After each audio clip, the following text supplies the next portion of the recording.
What if you woke up tomorrow? In ancient Egypt, no modern medicine, no dentist chairs, no easy fixes. The air is thick with desert dust, and the Nile's currents whisper ancient secrets. The closest thing to pain relief is a blend of herbs or a stone tool. And if you complain about a toothache, well, you'll quickly learn how resilient you must be. Tonight, we're stepping back into a world where dental care was a challenge, but survival was everything. Forget the glamorized versions of ancient Egypt you've seen in movies. It wasn't all pyramids and pharaohs. It was a place where people fought tooth and nail to get by, and those who couldn't endure didn't last long. Before we dive into this ancient world, take a moment to like this video and subscribe, but only if you're ready to uncover the surprising ways the Egyptians tackled their tooth troubles. And let me know in the comments where you're watching from. It's always fascinating to see where our community is tuning in from. Now, dim the lights, take a deep breath, and brace yourself, because you're about to enter the world of ancient Egypt, where toothaches were just another test of strength. Here we are, together, in a quiet moment. Your world is beginning to hush. The clock ticks softly. The lights may be dimmed, and perhaps, just perhaps, your pillow is beginning to welcome your head a little more kindly than before. Let your breathing slow. Let your thoughts begin to float like gentle reeds drifting down the Nile, because tonight we will travel far back through time, past the familiar sounds of your day, past the buzz of phones and traffic and glowing screens, back to a place both strange and familiar, a place of stone and sand, of sacred rivers and dry wind. We are going to ancient Egypt, but not the Egypt of pharaohs and pyramids alone, not the loud, grand Egypt of towering statues or golden tombs. No, tonight we are entering the quieter side of history, a history lived not by kings or conquerors, but by people, soft-footed in their linen robes, waking before the sun to tend to their bread and goats, gathering herbs at dusk with careful fingers, and yes, even wincing in the night with pain behind their teeth. Because even in this world of gods and deserts, toothaches happened. This is the story of how ancient Egyptians lived with pain, how they soothed their mouths with honey and natron, how they whispered spells against the aching, how their fingers reached for the reed basket beside the mat, hoping, praying, that something inside might help them sleep. You might think of toothaches as something modern, a product of candy, of neglect, of our own time's indulgence. But long before soft drinks, long before dentists with rubber gloves and sharp drills, people still suffered, they still clutched their cheeks and begged the pain to pass, and they still found ways, mystical and medicinal, to push through. So, tonight, I invite you to try something. I invite you to survive a full day in the sandals of an ancient Egyptian. Not a day of pyramids or battles, but a day with a nagging pain in your jaw, a dull throb that follows you from sunrise to sundown. We will whisper through your morning rituals, stumble through hot midday labor beneath the sun, try to sip broth when chewing becomes too much, and lie down, hoping sleep will arrive before the ache wakes you again. But do not worry. You are not alone. You are surrounded by ancient wisdom, by sand-blown remedies passed down through generations, by priests who chant over poultices, by women who learned from their mothers' mothers how to mix onion and cumin, how to speak to spirits, how to wrap suffering in silence and herbs. And all the while, you may fall asleep, and that is perfectly fine. This story is not meant to be heard in full. It is a river. You may step in at any point and float away. Let its current carry you gently into dreams. Let the soft murmur of history become your lullaby. There are no tests at the end, no right way to listen, only the warm hush of candlelight, the sand shifting outside a mud-brick wall, the distant howl of a desert wind. So if your eyes are heavy, let them close. If your breath slows, let it guide you inward. Let the world fall away. You are safe. You are still. You are traveling, not by boat or chariot, but by the quiet passage of imagination. And if you are still awake by the end, that is wonderful. And if not, that is beautiful too. Now, let us begin to slip into the past. Let us lie back, and let the dream of Egypt begin. The dream begins in silence. A soft, golden haze surrounds you, and for a long, drowsy moment, there is nothing but warmth. Not the artificial warmth of your blanket, nor the dry breath of central heat, but something earthier, older, the type of warmth that comes from walls baked by the sun, and a floor of worn stone that remembers the press of many bare feet. You too feel a shift beneath you. The fibers of straw and papyrus beneath your back rustle faintly. They creak like distant reeds in wind. This is your bed now. A low bundle stuffed with plant matter, wrapped loosely in linen. The pillow beneath your head is no pillow at all, not in the way you remember it. It is a wooden block, curved slightly to cradle your neck. Not uncomfortable, not truly, but unfamiliar, like the first night in a new home. And that is what this is, a new home, or rather, an old one. You are no longer where you were. The air here is thick with scent. There is a faint spice to it, the mingling of things both sacred and sour. You can smell oil, warmed animal fat steeped with herbs, and underneath that, the ever-present tang of sand, dry, fine, and dusty, like powdered earth that clings to your skin in invisible layers. You hear movement just beyond the room, a scrape of pottery, a low murmur of a voice, the gentle clink of copper against stone. The walls around you are made of mud brick, the color of honeyed clay. Cracks run like slow rivers down their surface. You reach out and touch one. The texture is cool, powdery, and oddly comforting, as if it has been here far longer than you and will remain long after. Light begins to spill into the room. Not electric, not sharp, but a soft, diluted glow, the color of pale yolk, spilling through a square opening where a door might be. It is morning, though the sun is still modest, still stretching its golden limbs above the horizon. And as that glow deepens, so too do the sounds of life beyond your space. You hear footsteps, bare soles slapping gently on stone, padded with callus, confident with repetition. The voice outside grows louder, though still muted, speaking in a rhythm both foreign and deeply human. There is no hurry in it. The words roll like a river, slow, careful, deliberate. Someone is preparing the day. You sit up, slowly. Your bones creak with the stiffness of unfamiliar sleep.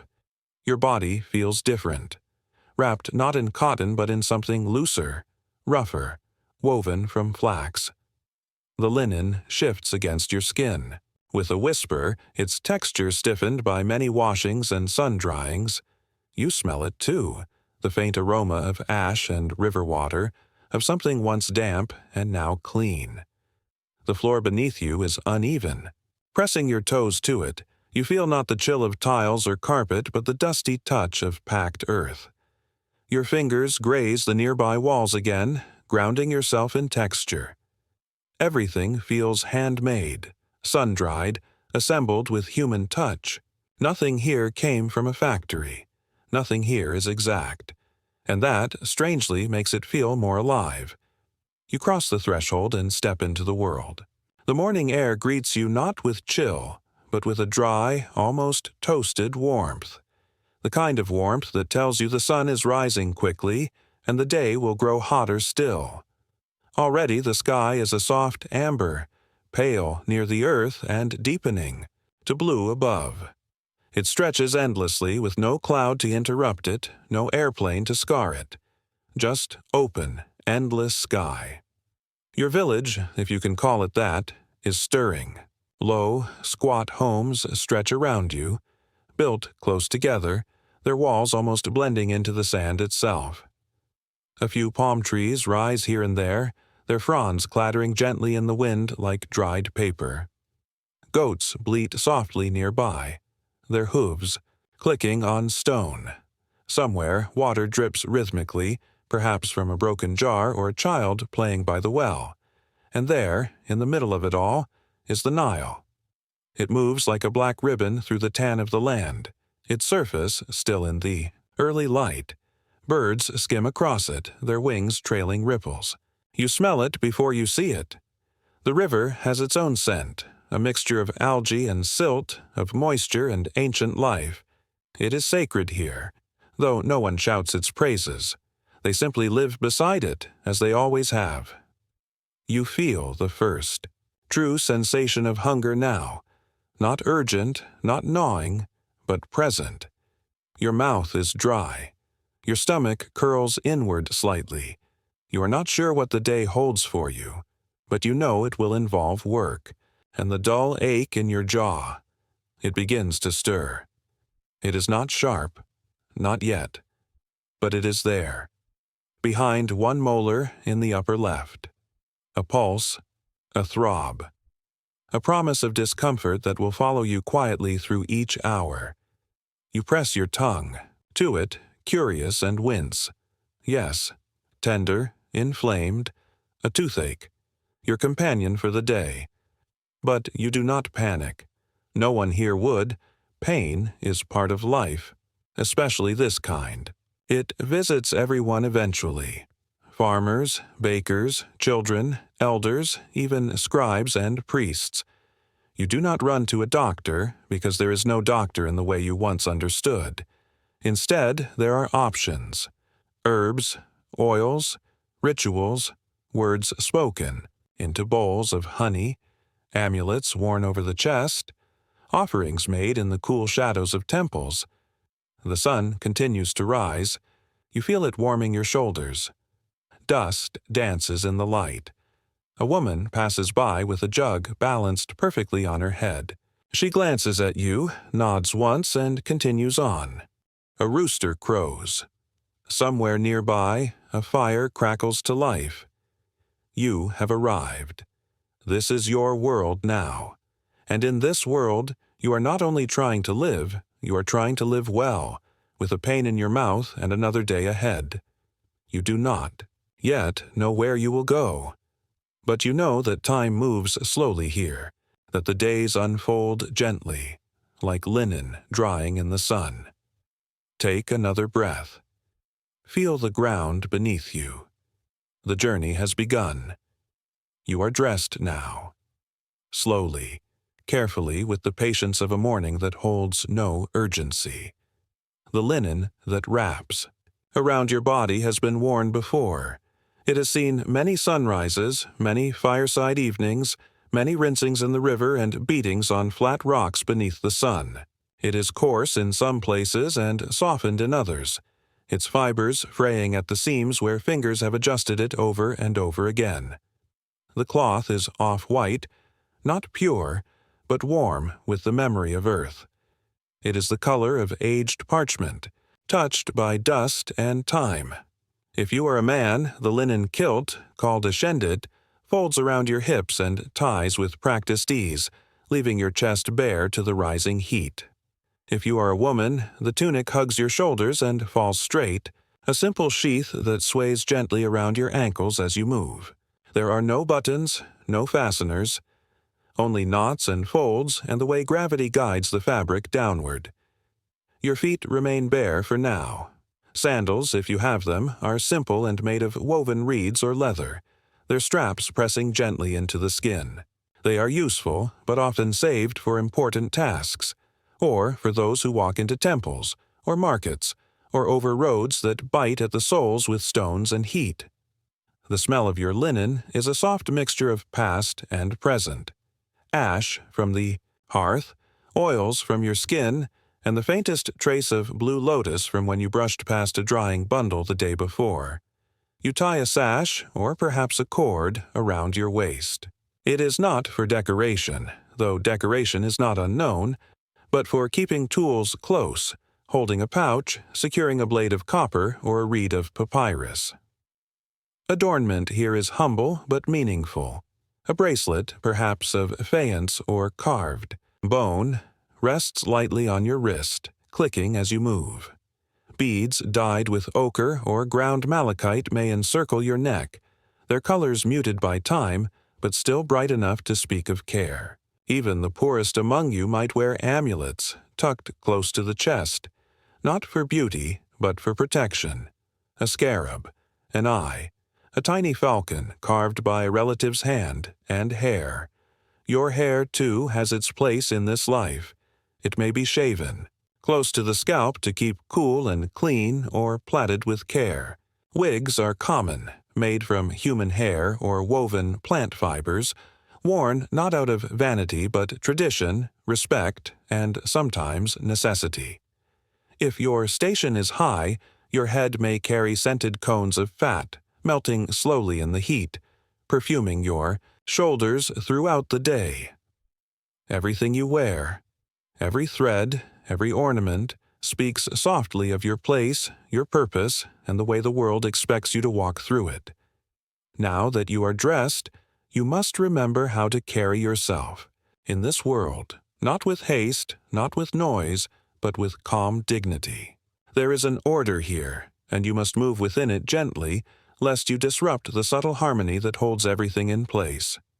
When you meet someone on the road, perhaps a neighbor or a vendor, or a man leading his donkey to the water, you do not wave or shout across distance. Instead, you slow your pace, incline your head, and bring your right hand to your chest. It is a small gesture, soft and respectful, acknowledging both their presence and your own humility. A verbal greeting may follow, quiet and reverent, invoking the gods or the sun, or simply the peace of the morning. To speak too loudly is to disturb the stillness. To speak too quickly is to show disrespect. Words are valuable in this land, and silence is not empty. It is often the preferred companion. Eye contact is held briefly, then released. To stare is to challenge, and you do not wish to challenge unless the matter is serious. Instead, let your gaze settle gently beside the others, on their shoulder or just beyond their ear. It is enough to show that you are listening and that you mean no harm. Posture matters. You do not slouch. You do not sprawl. You sit with your legs crossed or tucked to one side, your hands resting quietly in your lap. When you eat, you do so with your fingers, but you are mindful not to soil your garments or waste what has been given. To offer bread or water to another is a sign of goodwill. To receive it without thanks, even silently, is considered deeply unkind, and when you enter a home that is not your own, you pause at the threshold. You wait. Even if you are expected, you do not assume entrance. There are customs, and they are older than memory. Even among friends, you do not touch without permission. A hand on the arm, a brush of the shoulder. These are gestures of intimacy, and they must be earned, not given freely. Respect lives in space. Affection lives in restraint. Remember this as you go. Let your movements be slow. Let your presence be soft, and the world around you will open itself gently and without force. In this land of sun and silence, roles are not questioned loudly.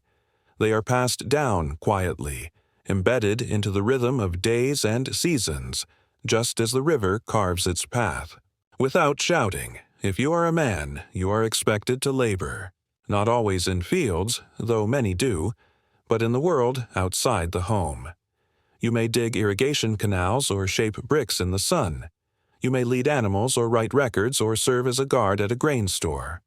Your body is used, your hands are hardened, and your voice carries the authority granted to you by custom. If you are a woman, your world revolves around the hearth. You wake before others, prepare food, clean, tend to the children, weave linen, mend garments, mix herbs, and manage the household in ways both visible and unseen. Your wisdom is not questioned, but it is kept within the bounds of domestic space. You are powerful here, but softly, without announcement. This is not to say women are absent from business or spiritual life. They are present, sometimes even prominent, but their paths are fewer, their expectations more tightly woven. Children follow in the quiet footsteps of their parents. Boys learn by doing, by watching, imitating, carrying tools and waiting for their hands to grow strong enough to use them. Girls mirror their mothers, their aunts, preparing bread with tiny fingers, grinding grain that feels far too heavy. And yet, even within this division, there is balance. Men and women need each other to survive. Their tasks are different, but both are sacred, both are honored. There is no public battle for dominance, only a silent, mutual endurance. You may feel constrained by this world, or you may feel at peace in it. Either way, it is not yours to change. You are a guest here, and the roles you wear, like the linen against your skin, are part of the life you have stepped into. In this ancient place, every person belongs to a rung. Some are higher, some lower, but all are part of the ladder, and the ladder itself leans against the temple of Ma'at, the goddess of balance, truth, and order. At the top sits the Pharaoh, though you will never see him. His image is everywhere, carved in stone, painted, in ochre, crowned with cobra and sun. He is not a man, but a god in flesh, and his word shapes the very laws that bind your life. Beneath him are the priests, scribes, and overseers, men of education, of ritual, of record. Their hands are soft, their voices low. They speak often of order, and they speak with the weight of power. Then come the artisans and merchants, skilled, with stone and cloth and scale. They shape beauty, trade goods, and move between the classes with a careful balance of humility and ambition. They are not noble, but they are respected, for they make life livable. And then, the farmers, the laborers, the servants. They are the wide base of the pyramid. They live closest to the soil and the sweat and the ache. They are taxed heavily. They are watched closely, but they endure, because their work feeds everyone. At the bottom, quietly, invisibly, are the enslaved. Some born into bondage, some taken from distant lands. Their names may be lost to the sand, but their suffering is written into the very stones they helped lift. And if you break the rules of this society, if you speak when you should be silent or take what is not yours or defy the law, punishment awaits. Not in a courtroom, not by jury, but by decree, a beating with rods, a public shaming, a cut, a branding, a forced labor. In some cases, exile. In others, worse. So you walk carefully. You listen more than you speak. And when in doubt, you bow. Because the law here is not about fairness, it is about balance. And when balance is disturbed, Ma'at must be restored, even if it means disappearing for days. You awaken not to the shrill cry of an alarm, nor to the hum of appliances or flashing screens. Instead, the morning returns to you slowly, like a warm cloth laid over your skin. The light is the first to arrive. Pale and golden, it stretches gently across your face, slipping in through the square slit in the wall. Not a window as you once knew, but an opening designed for air and brightness and perhaps the soft call of the outside world. The air carries the scent of the coming day.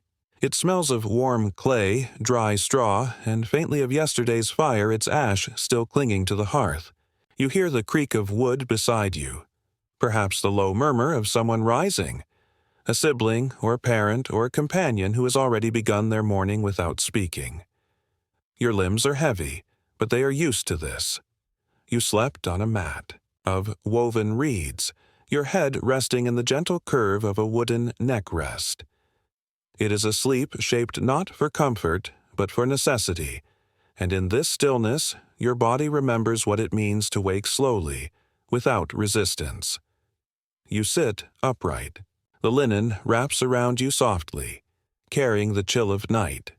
Your hands find the floor, cool, dry, dusty, and you press your palms to it for balance.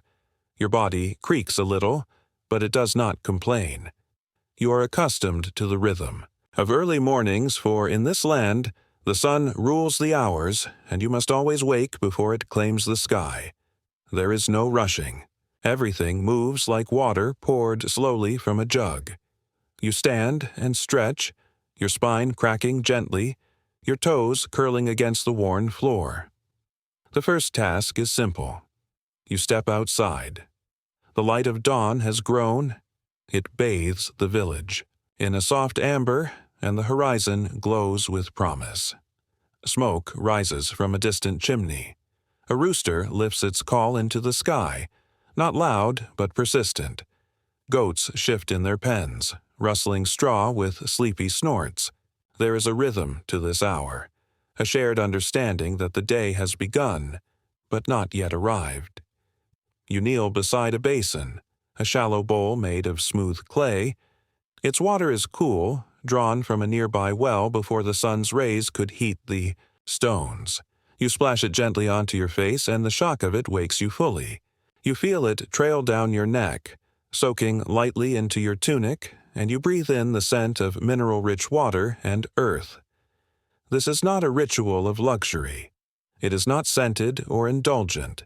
It is practical, but it is also sacred in its own quiet way. A woman nearby, perhaps your mother or an elder, grinds something with a rhythmic motion. Her hand moves in slow circles, a stone pressed into another. It is grain, emmer wheat, perhaps, or barley, ground not for feast but for the morning's flatbread. The sound is soothing, like a heartbeat. Thump, scrape, thump, scrape. Her eyes are not tired, only distant. She has done this so many times that the motion lives in her bones now. A child shuffles past, sleep still clinging to their limbs. A clay jar tips slightly, water sloshes. The village is fully waking. Chickens. Strut. A distant man calls out something brief and undecipherable. The breeze begins to carry dust again. Now you dress, if you had not already.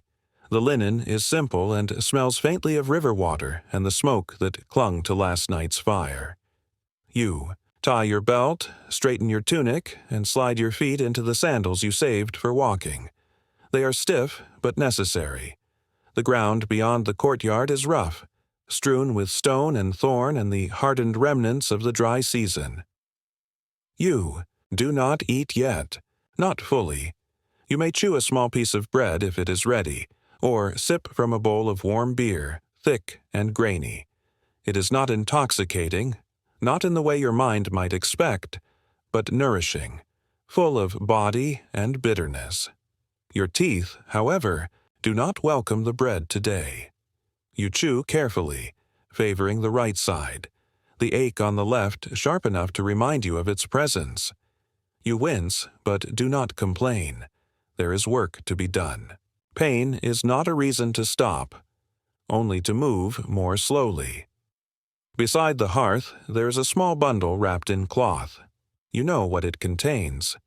A paste of herbs, myrrh perhaps, mixed with natron or honey, prepared by Healer the weeks before. It smells sharp and earthy. You touch it to your gums with a fingertip, and for a moment the bitterness overwhelms your tongue. But then, a dulling, a slight numbness. Enough to begin the day, and so, with the sun now slipping over the rooftops, with the ground warming beneath your feet, with the smell of dust and baking earth rising into the morning, you prepare to leave the home, to step fully into the day. You glance once more at the river, just visible beyond the low wall of your dwelling. It flows gently, unbothered. It has watched thousands wake as you have, prepare as you have, walk out into days filled with hope and hunger and the sharp reminder of something aching behind the teeth. But the river continues. And so do you. The day unfolds gently around the act of feeding, not just the body but the household, the rhythm, the spirit of the home itself. Food in this world is not purchased in haste or unwrapped in silence. It is grown, ground, baked, shared. It is shaped by seasons and water, by ancient habits and sacred offerings. And it begins, as most things do, with grain. The emmer wheat, dusty, dry, coarse to the touch, sits in baskets woven from palm fibers, low to the ground and protected from scavenging animals by lids of layered reeds. Its scent is soft and warm, like the sun on sand. It waits patiently until a woman, her hands practiced and strong, leans forward and begins the sacred work of grinding. She does not speak. Her movements are circular, deliberate. Her arms rise and fall with an unspoken rhythm. She hums, perhaps, or maybe she lets the sound of stone on stone fill the air. The grindstone is flat, resting on low brick supports. The rubbing stone, shaped to the curve of her palm, moves across it with care. The wheat shatters slowly beneath it, cracking into coarse flour, each movement releasing the faint aroma of crushed seed.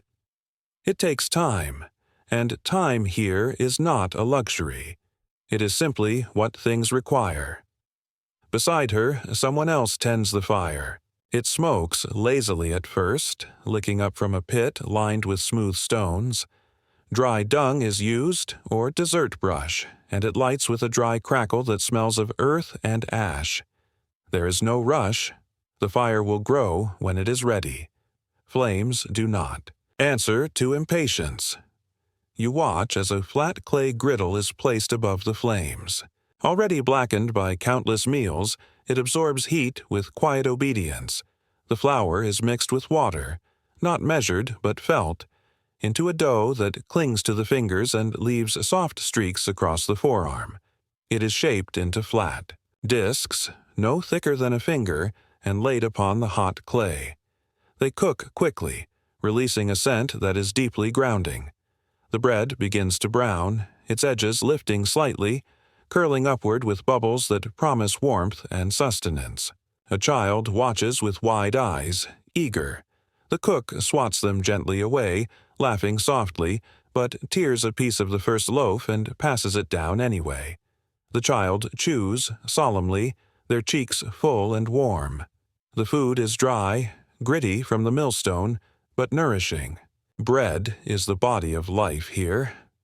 Meanwhile, in a simple clay pot resting beside the fire, something thicker simmers, perhaps a porridge of lentils or broad beans, softened by long boiling. It smells of garlic and onion, of crushed coriander, and wild herbs gathered along the riverbank.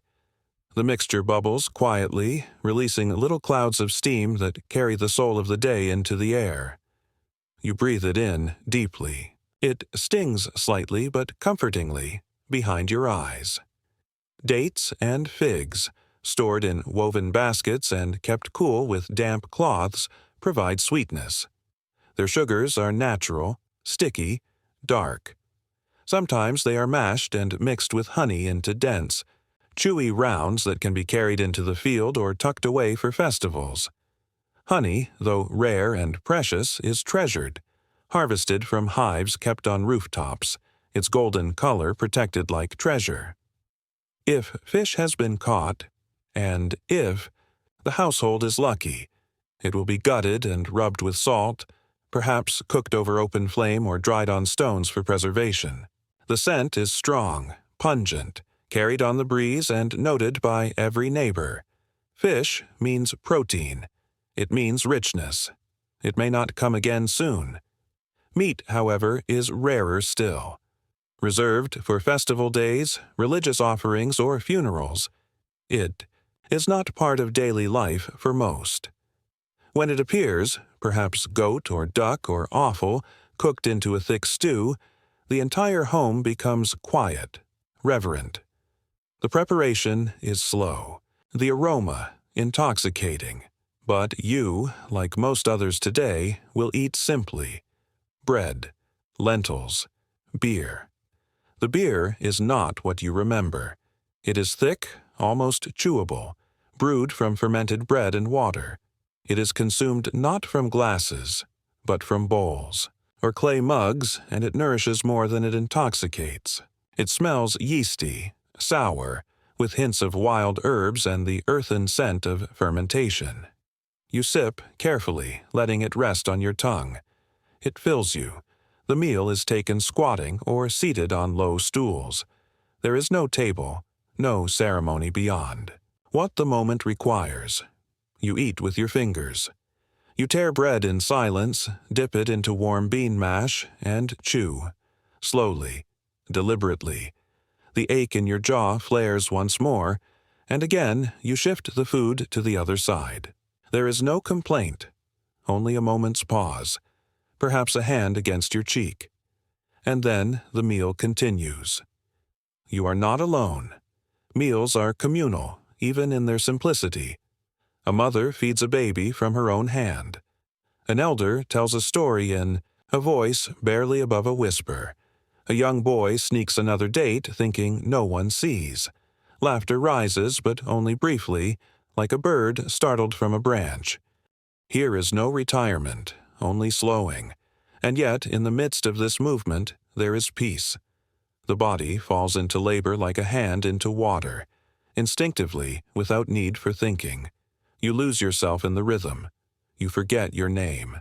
You forget your ache. Even the pain in your mouth, persistent and dull, seems quieter now. Dulled by the sun and the task and the sweat on your brow? Someone calls softly. A pause. You lean your hoe against a low wall. You wipe your hands on your tunic. A clay jug is passed, filled with lukewarm water from the well. You drink slowly. You feel it run down your throat, cooling you from the inside. You pass it on. There is no bitterness in this break, only shared silence. A man offers a piece of bread, hard and wrapped in cloth. You decline with a soft shake of the head. Your tooth will not allow it. He nods, understanding. You both sit on the ground. The wind moves lightly over your skin, lifting the sweat into the air, drying you like linen hung in shade. You look to the sky. It is wide and empty. A single bird soars high, its shadow flitting over the field, and then, slowly, you stand. You gather your tool, and you return to the work. Because in this place, that is what the day demands. The sun hangs high, now nearly overhead, and the land lies beneath it like an open hand, flat, glowing, and full of heat. The shadows have shrunk into slivers, and for a while, the rhythm of work begins to loosen. Slowly, softly, the sounds of tools striking earth and hands lifting burdens fade to murmurs, and in their place comes a quieter kind of music. The stirrings of rest, the laughter of children, the low voices of women gathered in shade. There is no fixed time for leisure here. It slips in where it can, like cool air beneath a heavy door. It comes in the stillness of afternoon, when the sun demands pause. It comes at dusk, when the sky turns to bronze. It comes on feast days, when the gods are honored with flowers and fire and offerings shaped by hand. Now, in the hush of the hottest hour, you find yourself beneath a woven canopy, the shade thick with the scent of drying palms. Your body aches from the morning's labor, but your spirit begins to loosen. Someone nearby pours water into a basin, the splash soft and soothing.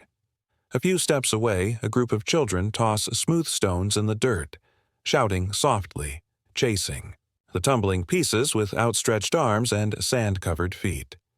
These are not toys as you knew them.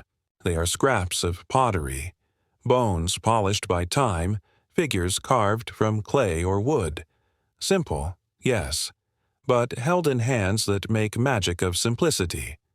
One child clutches a small figure of a hippo, another rolls a ball of papyrus fiber, hardened, in the fire until it bounces just enough to feel enchanted. They laugh, fall, rise, and play again. Nearby, men sit cross-legged over a game board scratched into a slab of limestone. It is Sinet, the game of passing, of chance and fate, played, with rows of squares and casting sticks instead of dice. Their voices are low, murmuring strategies, taunting gently, pretending not to care. A move is made. Another counters it. The board becomes the world. They play not for victory, but for the small joy of pretending that fate can be bent. Women, too, gather. Not idle, for rest here is rarely still. Their hands weave palm fibers into baskets. They shell beans with nimble fingers. They twist strands of dyed linen into cords. All the while, they talk, not loudly, but with intimacy. They speak of children's fevers, of dreams seen in the night, of someone's lost goat, of someone else's stomach trouble. Their laughter is rare but soft, like a breeze through barley. One of them hums a song her mother taught her. The melody curls through the shade like incense. Even the animals seem quieter now. A dog sleeps in the dust, its ears flicking away flies. A cat licks its paw atop a sun-warmed wall. A donkey rests in the sliver of shade cast by a mud-brick house, its eyes half closed, its breath slow. And then, music. Not from a harp or lute, not here, not now, but from a flute. A reed flute, thin and pale, lifted to a boy's lips as he sits alone by the edge of the village. The notes are simple, almost hesitant, but they rise into the air like birds. The melody repeats, shifts slightly, finds its footing. It is not a performance. There is no audience. He plays for the wind, for the dust, for the sound of his own, soul-making shape. On certain days, leisure becomes more than rest. It becomes celebration. There are festivals here, many of them, woven through the calendar like golden threads in linen. Some honor gods with incense and chants, others mark the seasons, the rivers flooding, the changing of constellations. When they come, they arrive with joy. Offerings are brought.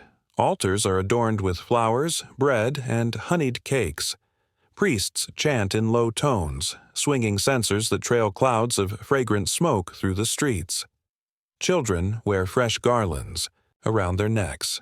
Women paint their eyes with kohl and stain their lips with crushed berries.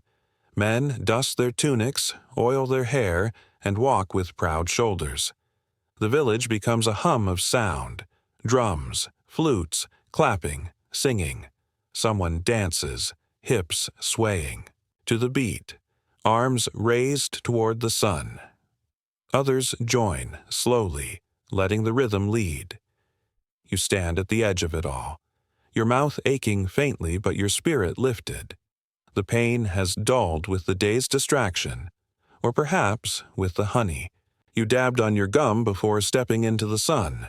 It is still there, a quiet throb in the side of your jaw, but for a while it is outshone by the brightness around you, the shimmer of beads, the sound of drumskins, the smell of fig cakes warming on clay. Celebrations are not grand. There are no towers, no trumpets, no fireworks. But they are deep. They connect. They cleanse. You eat something sweet, perhaps a slice of pomegranate if the season is kind, or a fig mashed with nuts into a ball. It sticks to your aching teeth, but you do not mind. Sweetness is rare, and here, even pain tastes like gratitude. As the sun begins to dip, the celebration quiets. The music fades. Children grow tired. Smoke from cooking fires curls upward once, again.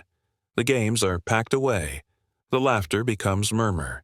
You return to your home slowly, the light behind you turning the walls gold, the earth beneath your feet still warm, and as you sit once more in the hush of your doorway, you remember what it means to rest, not with sleep, not with stillness, but with joy, with others, with music and food and the soft hush of voices carried on wind. This is leisure in the world of dust and Nile. And even through the ache in your jaw, you find yourself smiling. As the sun slips gently below the horizon, painting the world in hues of soft ochre and fading rose, the village breathes differently. The heat begins to lift, replaced by a warm dusk breeze that carries the sense of dinner fires and distant water. The light no longer presses down. It folds around the walls of homes like a blanket, and inside those walls, the slow rituals of family unfold with deep familiarity. Your home is simple, but it holds the texture of life. It is made of earth, mud brick shaped and sun-baked, cool in the heat of day and warm during desert nights. Its walls are thick, their surfaces uneven and streaked with the daily touch of hands. A few low doorways connect small rooms, spaces, divided not for privacy, but for purpose. There is no glass in the windows, no furniture in the way you once knew it. There are mats for sleeping, pots for storage, bundles of grain stacked neatly against the wall. There is a small shrine in the corner, marked with an offering. A piece of bread, a bead, a flicker of burned incense from days ago. You do not question its presence. You have never known the home without it. The family gathers slowly. There is no bell, no call, no formal signal. Only the natural magnetism of kinship, the way people return to one another after they have scattered to their tasks. One by one, voices join in the small enclosed courtyard, each arrival marked by the soft rustle of linen, the faint creak of a wooden stool, the exchange of a glance, a nod, a shared silence.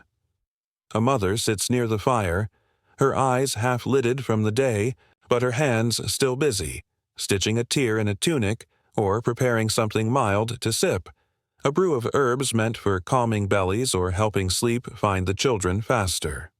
Her fingers move without thought. They have learned to care for. Others in the way a river learns its banks, slow, persistent, without pause. A father kneels beside her, repairing a tool or sharpening a blade for tomorrow's work. He speaks little, but his presence fills the space. His silence is not distance. It is assurance, the still, steady gravity that holds the family together. Children cluster nearby, chasing the final crumbs of daylight, their limbs tired, but still restless. They mimic what they have seen throughout the day, pretend grinding, pretend sewing, pretend prayer. They giggle as they play, but even their games are threaded with learning. Nothing here is wasted, not even time spent in joy. The older ones help with chores. A teenager stirs a pot, tasting, adding a pinch of salt ground from a small bowl. Another arranges mats for sleep, brushing away dust and laying out small bundles of linen. They do not argue. They know their roles. And in this structure, they feel purpose. You sit nearby, watching them, your jaw tender with the dull ache that has followed you all day. A younger sibling or cousin notices, brings you a small cloth folded neatly, damp with water scented faintly with mint and rue. You press it to your cheek, and though it does little, the gesture warms you more than the cloth itself. In this house, pain is not ignored, but neither is it exaggerated. It is simply held, gently, communally, until it eases or passes on its own. Conversations flicker to life. Nothing loud, nothing forced, just the soft weaving of voices sharing, fragments of the day. How many baskets were finished? Who dropped the jar? Which goat tried to escape? There is teasing, mild and affectionate. There is storytelling, from the oldest mouth to the youngest ear. These tales are not always grand. Often they are simply memories. A funny mistake, a good harvest, the time someone saw a crocodile near the shore and ran home barefoot with a fish still in their hands. Laughter rises briefly, then quiet returns. There are no walls separating. Love here. It does not hide behind closed doors or dramatic declarations. It exists in glances, in tasks done without being asked, in the way one person finishes another's sentence before the thought is even complete. It is in the bread shared equally, even when there is not enough. It is in the warmth of a shoulder, leaned upon during prayer. It is in the silence that needs no explanation. There is no concept of isolation. You are not one. You are part of something. A family, yes, but also a thread in the larger tapestry of the village. What affects one ripples outward. Illness is not hidden. Hunger is not mocked. Joy is not hoarded. It is all shared.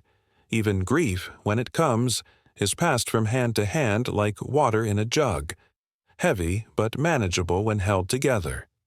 You lean, back now, your body sore, your mouth still sensitive to each movement, but your heart quieter. The night air moves over your skin like a soft whisper. Someone lights a small flame in a niche, a tiny bowl of oil with a strip of linen for a wick. It flickers gently, casting long shadows across the walls, making them dance like spirits. You close your eyes, just for a moment. You hear the crackle of the fire, the breath of the ones beside you, the distant barking of a dog, the final trill of a bird settling into sleep. And in this moment, surrounded by hands that know your shape, by voices that carry your name not as a label, but as a song, you understand what it means to be home, not simply to live somewhere, but to belong to it. And slowly, you let yourself rest. The divine is everywhere in ancient Egypt, not in the way a single god reigns over a silent sky, but in the way every stone, every ripple of water, every gust of wind seems to hum with presence. The sacred here is not distant. It is intimate, tangible, as close to you as your own breath. There is no word for religion as you once knew it, no term to separate faith from life, no line dividing ritual from routine. The gods are simply part of everything. You do not believe in them in the abstract. You live with them. You see them in the sunrise, in the curve of a cat's tail, in the stillness before a flood. They are not questions to be answered. They are facts to be honored. Your home has a shrine. Small, quiet, humble. A niche in the wall, perhaps, where a figure stands. A carved wooden statue of Bes, the protector of children, or a smoothed stone image of Taweret, the hippo goddess of childbirth and hearth. A few reeds, a bead, a smear of scented oil, nothing grand, just enough to say, we remember, we are grateful, we are watching. Temples, though, are something else. Sacred spaces, carved from stone, their walls heavy with the weight of eternity. You pass by them sometimes, eyes downcast, shoulders still. You do not enter unless permitted. Only priests walk those echoing corridors, tending to the divine as one might tend a fire, carefully, regularly, reverently. Inside, the air is cool, thick with incense that clings to the robes and skin of those who serve. The scent is rich and slow-burning. Frankincense, myrrh, cedar, it wraps around you, filling your lungs with something that feels both ancient and new. Every movement here is symbolic. Every gesture has been performed 1,000 times. The raising of hands, the offering of bread, the lighting of the sacred flame. Nothing is rushed. Time bends in these spaces, and the world outside fades away. The gods themselves are many. Osiris, ruler of the dead. Isis, mother of magic. Horus, with the head of a falcon and the eye of kings. Anubis, jackal-headed guide of the souls. Ra, sailing across the sky in his golden bark, battling darkness to bring light again and again. You do not doubt them. You do not debate them. You honor them. Morning begins with words, whispered, muttered, sometimes sung, a prayer over the bread, a murmur while washing, a gesture made unconsciously, like muscle memory, tracing the symbol of life, the ankh, across your chest. These are not interruptions to your day. They are part of its shape. When illness comes, a pain in the belly, a fever, or, like yours, an ache in the teeth, you may turn to ritual before medicine. A prayer to Sekhmet, lion-headed goddess of plague and healing. A chant repeated while grinding herbs. A protective charm tied around your wrist, strung with tiny amulets or words etched into metal, too small to read but strong enough to hold belief. The Nile, too, is sacred. Not just water, but living spirit. Hapi, the god of the flood, is thanked. When the banks swell and feared when the waters retreat too far, you leave offerings on the river's edge, a handful of grain, a smear of honey, a whispered hope carried on the wind. Even the act of fishing is preceded by a prayer, not for success, but for permission. Festivals draw the sacred into public life, not in silent reverence, but in music, in flowers, in joy. The Feast of Opet, when the statue of Amun is carried through the streets. The beautiful festival of the valley, honoring the dead with songs and garlands. These are not quiet ceremonies. They are loud with life, because here, the sacred is not confined to solemnity. It lives in the body, in movement, in laughter, in tears, and when the sun sets, you do not feel alone. You are watched, not in fear, but in warmth. The gods do not sleep. They move with the stars. They dwell in dreams, and if you light a small flame before lying down, it is not for light alone. It is to say, I am here, I see you, walk with me through the night. This is religion here, not doctrine, not fear. Just a quiet conversation with the Eternal, spoken with your every breath. In ancient Egypt, there is no such thing as coincidence. Every twitch of wind, every cry of a bird, every crack in the wall of a home holds meaning. The world is alive with messages, and you must learn to listen, softly, carefully, with your whole body. Superstition here is not dismissed. It is not a joke, not an afterthought. It is a way of seeing. A second skin worn over your days. A whisper that rides the edges of your breath. It tells you when to pause, when to turn back, when to leave a door closed for just one more hour. You wake in the morning, and before your feet even touch the ground, you notice a spider in the corner of the room. You pause. You do not kill it. Spiders, after all, are seen by some as weavers of fortune, quiet guardians of home. Their threads bind more than flies. They stitch the unseen together. You step outside, and a crow caws overhead. One, then two. You watch carefully. If a third does not follow, it may be a sign. Of what? That depends. An argument, a lost object, a visitor arriving with news. You do not panic. You simply pay attention. The gods do not always speak in words. Often they speak in wings. Your neighbor sneezes 3 times before sunrise. She touches her chest, mutters something under her breath, and taps her left shoulder. It is a charm, a pattern known only to her. A ward against bad luck. She does not speak of it, but you see the tension ease in her shoulders as she performs. She believes. That is what matters. The wind picks up. It rushes through the village suddenly, whipping through reeds, slamming a door shut in the home behind you. That sound, sudden, jarring, causes heads to turn. Doors do not slam. Without cause, a spirit perhaps, or a warning. The eldest among you glances at the sky, then begins murmuring to himself, pressing his thumb into the center of his palm. You mimic the motion quietly, just in case. A child is born with a birthmark on his shoulder, shaped like a crescent. The midwife smiles knowingly. That child, she says, will be protected by Khonsu, the moon god. The mother nods, but you notice she ties a strip of dyed linen around his wrist that night, just to be sure. You go to fetch water from the Nile, and a fish jumps unexpectedly, breaking the still surface with a sharp splash. The moment freezes. It is rare to see such a leap. Some say it means change is coming. Others say it is a blessing.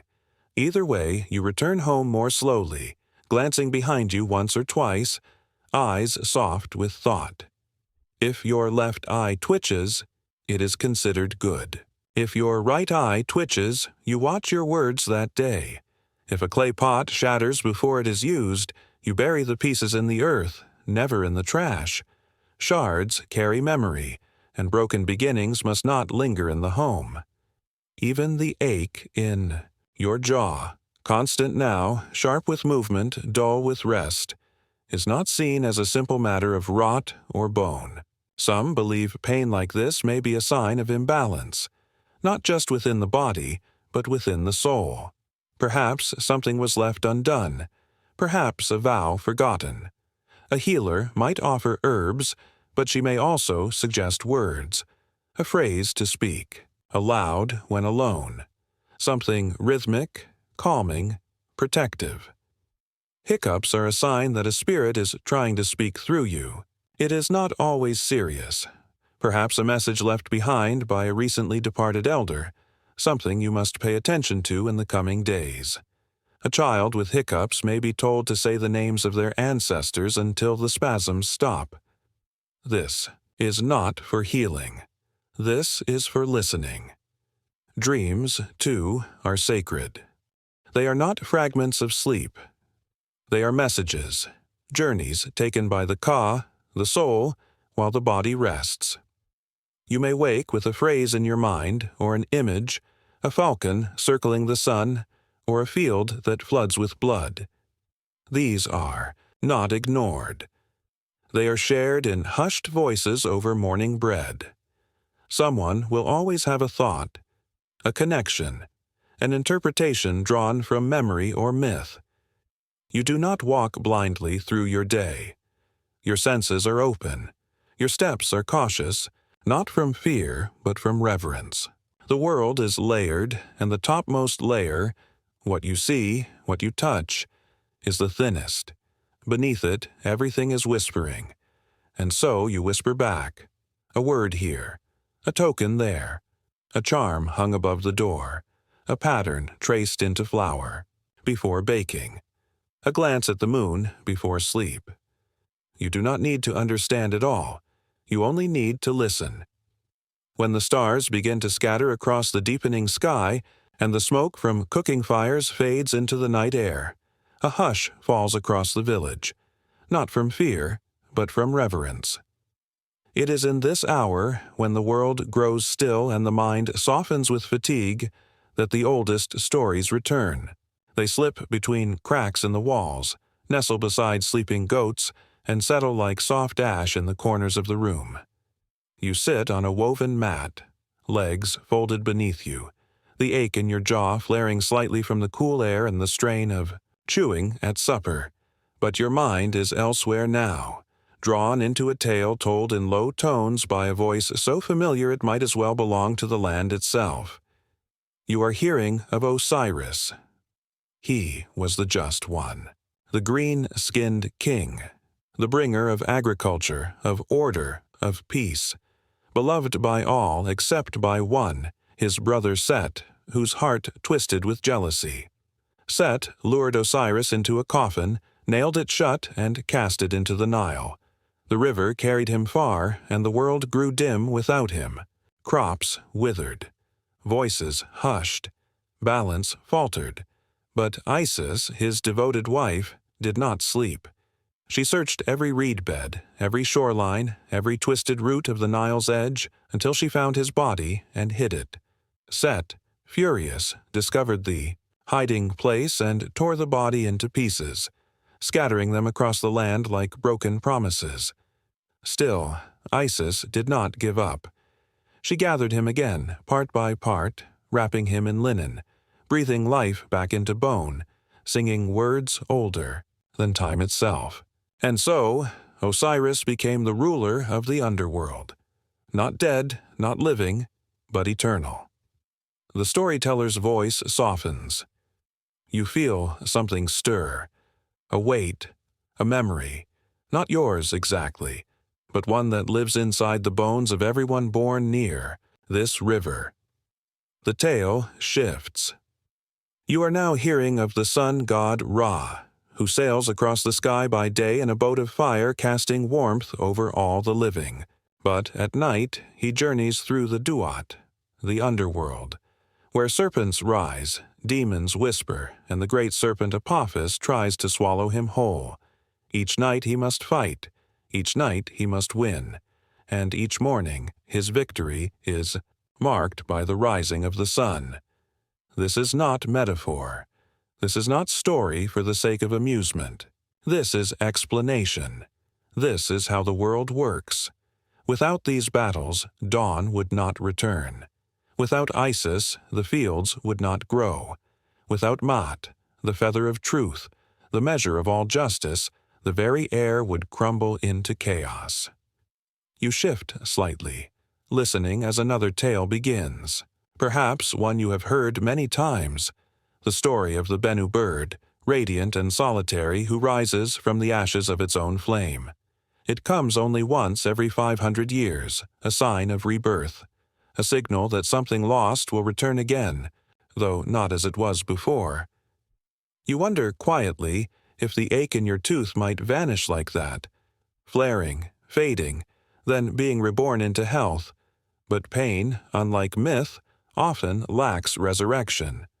Still, the stories offer a strange comfort. If gods can be torn and returned, if Ra can defeat the night over and over again, then perhaps the small suffering in your own jaw is just part of some deeper cycle. The storyteller now hums softly, and the children lean in, their heads unfolded, arms, eyes heavy but open. They are not just being entertained. They are being anchored. Because in a world so fragile, where the Nile may flood too much or too little, where illness can take a loved one before the end of a song, where bread may mold and crops may fail, myth is not escape. It is structure, a way of making sense of a world that does not often explain itself. The legends are not past. They are now. They move through you. You walk in the echo of their steps. The sand remembers them. The stars draw their shapes. The wind sometimes sounds like their voices, calling softly from the western bank. And so you listen, again and again, until the stories, like the gods themselves, become part of your breath. The pain has followed you all day. It is not sharp enough to make you cry out, but not soft enough to forget. It pulses behind your left jaw like a second heartbeat, steady, stubborn, and impossibly ancient, as if it were not just yours, but a pain carried by generations. Here in Egypt, pain is not simply a failure of flesh. It is a signal, a symptom of imbalance. The body is a vessel, yes, but also a reflection of something deeper, a map of the Ka, the life force, the soul's mirror. To treat it, one must first understand it, and to understand it, one must listen. You find yourself in the presence of a healer, not a doctor in the way you once knew. There is no cold stethoscope, no sterile room. Instead, there is earth beneath your feet, the scent of herbs steeping in warm water, the quiet presence of someone who knows the body not from books, but from years spent touching, watching, waiting. She asks no questions at first. She looks at you, not just at your face, but at your posture, your eyes, your hands. She notices how you tilt your head to one side, how your brow furrows without your realizing. Then, gently, she takes your chin in her hands and turns your head to the light. Her fingers smell of oil and dust. Her nails are short. Her skin is dry, cracked, and warm. She examines your cheek, the swelling, the slight redness. She nods, not in alarm, but in recognition. This is a pain she knows. Then she turns to her tools. They are not metal. They are not sealed in plastic. They are jars of oil, bundles of herbs, twine, stones, tiny figures carved from wood or bone. The room is filled with their scents: sharp, sweet, earthy, bitter, honey, natron, myrrh, willow bark. Each has its purpose, each has its place. For your toothache, she prepares a poultice: crushed garlic, warmed slightly, honey to bind it, a pinch of dried mint to cool, a drop of beer, just enough to loosen the mixture. She wraps it in linen and presses it against your jaw. The warmth seeps in. The sting is sharp at first, then softens, leaving behind a strange calm. Not relief, but reassurance. The pain is not gone, but it is seen. It is held. She may chant softly while she works, not always words with meaning, but sounds, rhythmic, steady, like the Nile lapping against its banks. The sound is medicine, too. She offers you a charm, a small amulet, perhaps in the shape of a jawbone, or an eye, or the symbol of life itself. She ties it to your wrist with a strip of reed, tight but not uncomfortable. It will protect you, she says, from further harm, from unseen hands, from the creeping spirits that, some say, cause the pain in the first place. Because not. All sickness is physical. Some believe the ache in a tooth may be caused by a demon, a tiny creature living in the root, gnawing from within. They call it the tooth worm. It writhes in your gum, they say, and must be smoked out, starved, or scared. Some healers burn henbane or incense near your mouth, chanting spells to banish it. Others create tiny dolls, effigies of the creature, and bury them at crossroads where spirits get lost. Others yet believe the pain may be punishment, not cruel punishment, but corrective, a God's way of drawing your attention. Perhaps you spoke unkindly. Perhaps you forgot an offering. Perhaps your thoughts strayed from truth. Healing, then, is not just herbs and balm. It is confession. It is prayer. You are told to sleep with certain stones beneath your mat. Smooth, ones from the river, cool to the touch, chosen not for shape but for feel. You are told to avoid certain foods for a few days. No onions, no sour beer, nothing that heats the blood. You obey, not out of fear, but out of reverence. And if the pain passes, it is not seen as medicine's triumph alone. It is a blessing, a sign that order has been restored. That balance, however briefly, has returned. And if it does not pass, you endure. You pray again. You try another mixture. You seek a different priest. You wait for a dream to offer guidance. Because here, healing is not a single act. It is a dance. Between body and spirit, between herb and hymn, between fire and breath, and in that dance, even pain has its place. They are not fragments of sleep. They are messages, journeys taken by the ka, the soul, while the body rests. You may wake with a phrase in your mind, or an image, a falcon circling the sun, or a field that floods with blood. These are not ignored. They are shared in hushed voices over morning bread. Someone will always have a thought, a connection, an interpretation drawn from memory or myth. You do not walk blindly through your day. Your senses are open. Your steps are cautious, not from fear, but from reverence. The world is layered, and the topmost layer, what you see, what you touch, is the thinnest. Beneath it, everything is whispering. And so you whisper back.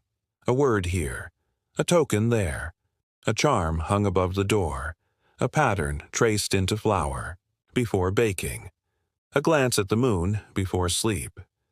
You do not need to understand it all. You only need to listen. When the stars begin to scatter across the deepening sky, and the smoke from cooking fires fades into the night air, A hush falls across the village, not from fear, but from reverence. It is in this hour, when the world grows still and the mind softens with fatigue, that the oldest stories return. They slip between cracks in the walls, nestle beside sleeping goats, and settle like soft ash in the corners of the room. You sit on a woven mat, legs folded beneath you, the ache in your jaw flaring slightly from the cool air and the strain of chewing at supper. But your mind is elsewhere now, drawn into a tale told in low tones by a voice so familiar it might as well belong to the land itself. You are hearing of Osiris. He was the just one, the green-skinned king, the bringer of agriculture, of order, of peace, beloved by all except by one, his brother Set, whose heart twisted with jealousy. Set lured Osiris into a coffin, nailed it shut, and cast it into the Nile. The river carried him far, and the world grew dim without him. Crops withered. Voices hushed. Balance faltered. But Isis, his devoted wife, did not sleep. She searched every reed bed, every shoreline, every twisted root of the Nile's edge, until she found his body and hid it. Set, furious, discovered the hiding place and tore the body into pieces, scattering them across the land like broken promises. Still, Isis did not give up. She gathered him again, part by part, wrapping him in linen, breathing life back into bone, singing words older than time itself. And so, Osiris became the ruler of the underworld. Not dead, not living, but eternal. The storyteller's voice softens. You feel something stir, a weight, a memory, not yours exactly, but one that lives inside the bones of everyone born near this river. The tale shifts. You are now hearing of the sun god Ra, who sails across the sky by day in a boat of fire casting warmth over all the living. But at night he journeys through the Duat, the underworld, where serpents rise, demons whisper, and the great serpent Apophis tries to swallow him whole. Each night he must fight, each night he must win, and each morning his victory is marked by the rising of the sun. This is not metaphor. This is not story for the sake of amusement. This is explanation. This is how the world works. Without these battles, dawn would not return. Without Isis, the fields would not grow.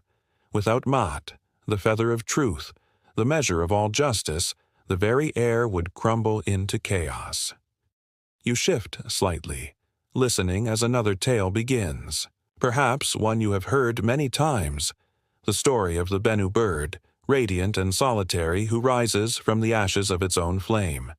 It comes only once every 500 years, a sign of rebirth, a signal that something lost will return again, though not as it was before. You wonder quietly if the ache in your tooth might vanish like that, flaring, fading, then being reborn into health. But pain, unlike myth, often lacks resurrection. Still, the stories offer a strange comfort. If gods can be torn and returned, if Ra can defeat the night over and over again, then perhaps the small suffering in your own jaw is just part of some deeper cycle. The storyteller now hums softly, and the children lean in, their heads unfolded, arms, eyes heavy but open. They are not just being entertained. They are being anchored. Because in a world so fragile, where the Nile may flood too much or too little, where illness can take a loved one before the end of a song, where bread may mold and crops may fail, myth is not escape. It is structure, a way of making sense of a world that does not often explain itself. The legends are not past. They are now. They move through you. You walk in the echo of their steps. The sand remembers them. The stars draw their shapes. The wind sometimes sounds like their voices, calling softly from the western bank. And so you listen, again and again, until the stories, like the gods themselves, become part of your breath. The pain has followed you all day. It is not sharp enough to make you cry out, but not soft enough to forget. It pulses behind your left jaw like a second heartbeat, steady, stubborn, and impossibly ancient, as if it were not just yours, but a pain carried by generations. Here in Egypt, pain is not simply a failure of flesh. It is a signal, a symptom of imbalance. The body is a vessel, yes, but also a reflection of something deeper, a map of the Ka, the life force, the soul's mirror. To treat it, one must first understand it, and to understand it, one must listen. You find yourself in the presence of a healer, not a doctor in the way you once knew. There is no cold stethoscope, no sterile room. Instead, there is earth beneath your feet, the scent of herbs steeping in warm water, the quiet presence of someone who knows the body not from books, but from years spent touching, watching, waiting. She asks no questions at first. She looks at you, not just at your face, but at your posture, your eyes, your hands. She notices how you tilt your head to one side, how your brow furrows without your realizing. Then, gently, she takes your chin in her hands and turns your head to the light. Her fingers smell of oil and dust. Her nails are short. Her skin is dry, cracked, and warm. She examines your cheek, the swelling, the slight redness. She nods, not in alarm, but in recognition. This is a pain she knows.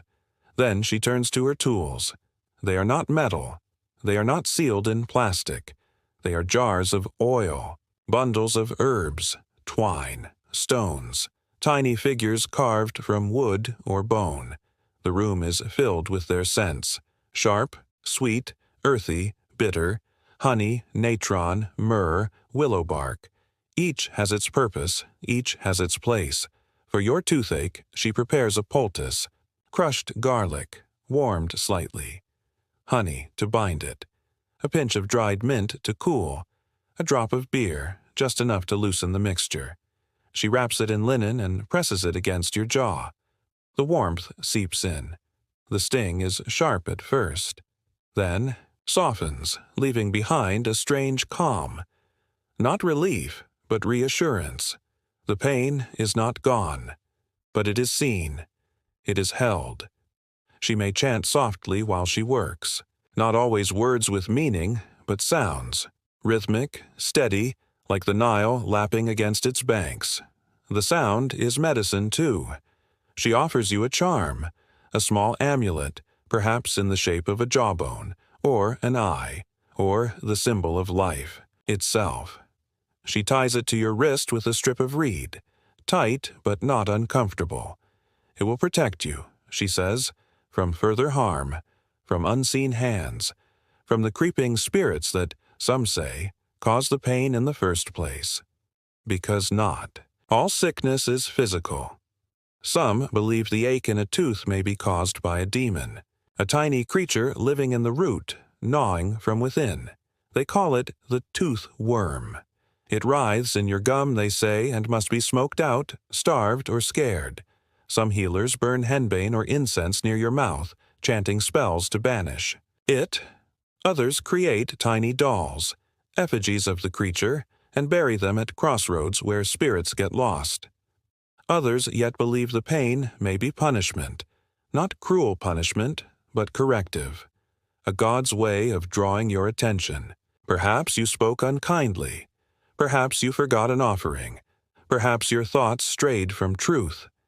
Healing, then, is not just herbs and balm. It is confession. It is prayer. You are told to sleep with certain stones beneath your mat. Smooth, ones from the river, cool to the touch, chosen not for shape but for feel. You are told to avoid certain foods for a few days. No onions, no sour beer, nothing that heats the blood. You obey, not out of fear, but out of reverence. And if the pain passes, it is not seen as medicine's triumph alone. It is a blessing, a sign that order has been restored. That balance, however briefly, has returned. And if it does not pass, you endure. You pray again. You try another mixture. You seek a different priest. You wait for a dream to offer guidance. Because here, healing is not a single act. It is a dance. Between body and spirit, between herb and hymn, between fire and breath, and in that dance, even pain has its place. The end of life in ancient Egypt is not an end at all. It is a return, a passage, a slow, deliberate unfolding of the soul into eternity. Death is not feared here, not in the modern sense. It is respected, spoken of often, prepared for carefully, like a guest who will arrive quietly, without notice, but whom you must be ready to receive with dignity. When someone dies, their name is spoken aloud, gently, to keep it from vanishing. The name is important. It is not just a label, but a form of magic, a thread that ties the person to their place in the world. If a name is forgotten, the person is truly lost. And so, even in grief, those left behind speak that name softly, into the dawn air, over bread, into the fire's fading embers. The body is washed with care, not rushed, not scrubbed clean in panic, but anointed slowly with warm water, with natron, a sacred salt drawn from dry lake beds. Natron does more than cleanse. It preserves. It dries the flesh, yes, but also drives away the spirits that linger too close to fresh death, confused and cold. The washing is a ritual of love. The scent of it, salt and oil and resin, clings to the hands of those who perform it for days after. Then comes the wrapping. Linen, long strips of it, sometimes plain, sometimes marked with protective spells, is wound gently around. The body, layer after layer. Fingers are wrapped, then hands, then arms crossed over the chest. The face is covered last, but only after the eyes have been closed and the mouth touched with a final prayer. Between the wrappings, small amulets are placed, scarabs for rebirth, ankhs for life, the eye of Horus for protection. Each layer is like a lullaby, sung in fabric instead of voice, and then the body rests in its coffin, painted, carved, shaped to resemble the one inside.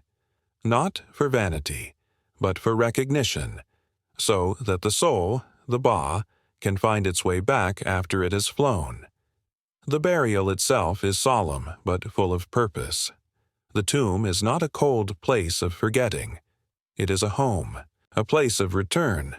Food is placed within: bread, beer, dried fish, figurines, tools, combs, even board games, anything the deceased might need in the afterlife.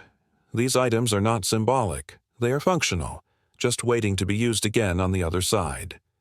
Priests chant as the coffin is lowered, words not meant to be understood by all, but by the gods, by the spirit of the dead, by the land itself.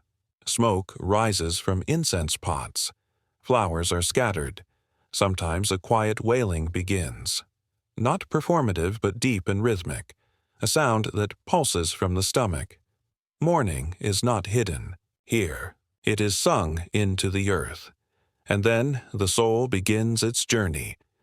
First, the duat, the realm beneath, where the dead must travel, a landscape of shadow and fire, of narrow gates and watching gods, of serpents and trial.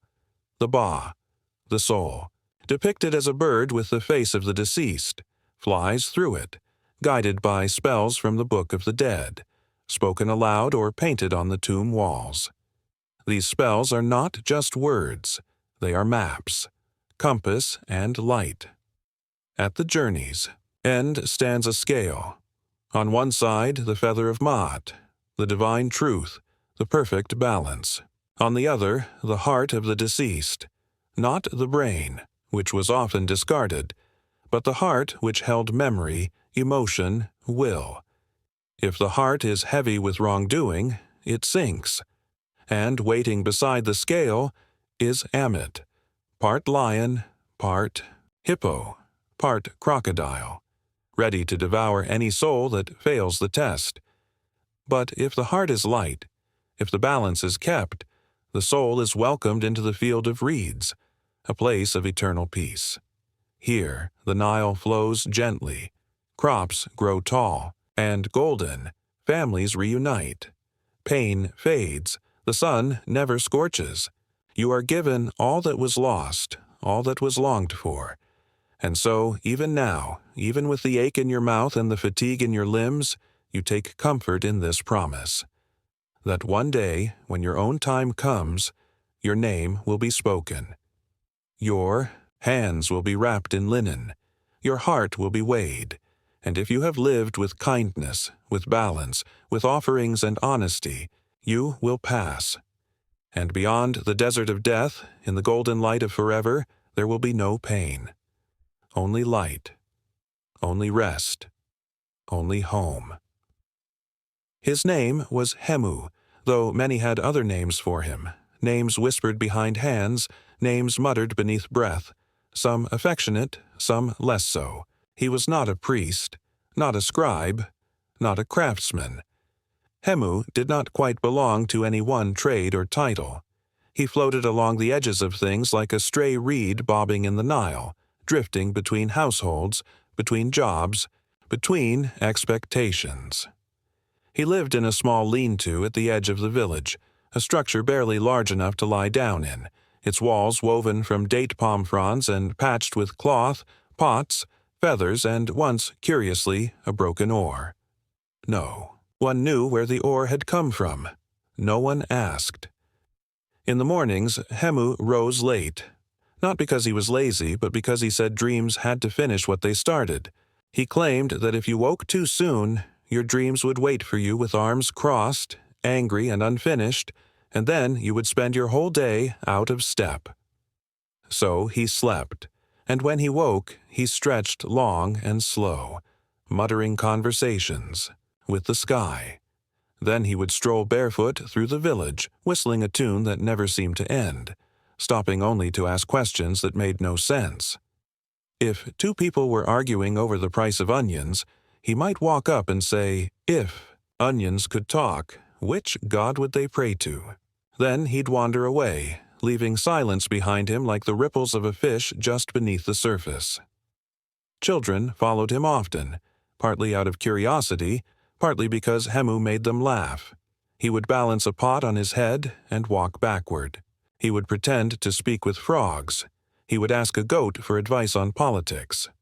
And once, during the festival of Hathor, he painted his entire body blue and declared himself the Nile, demanding offerings of bread and compliments before allowing people to pass, but it would be a mistake to think him simple. He knew things. He knew the best time to gather river reeds for weaving, when the moon made them more flexible. He knew which herbs would cool a fever and which ones would make you dream of birds.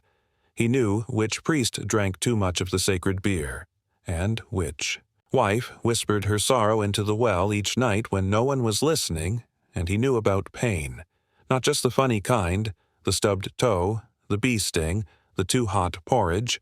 He knew the long, quiet kind, the kind that sat in your joints, that settled behind your teeth, that kept you from chewing properly, from laughing all the way, from sleeping without pressing your hand to your face. Because Hemu had a toothache too. He called it his other voice. He said it only spoke at night, in the silence, when his thoughts were too loud. He joked that it was a small god, trapped behind his molar, trying to tunnel out.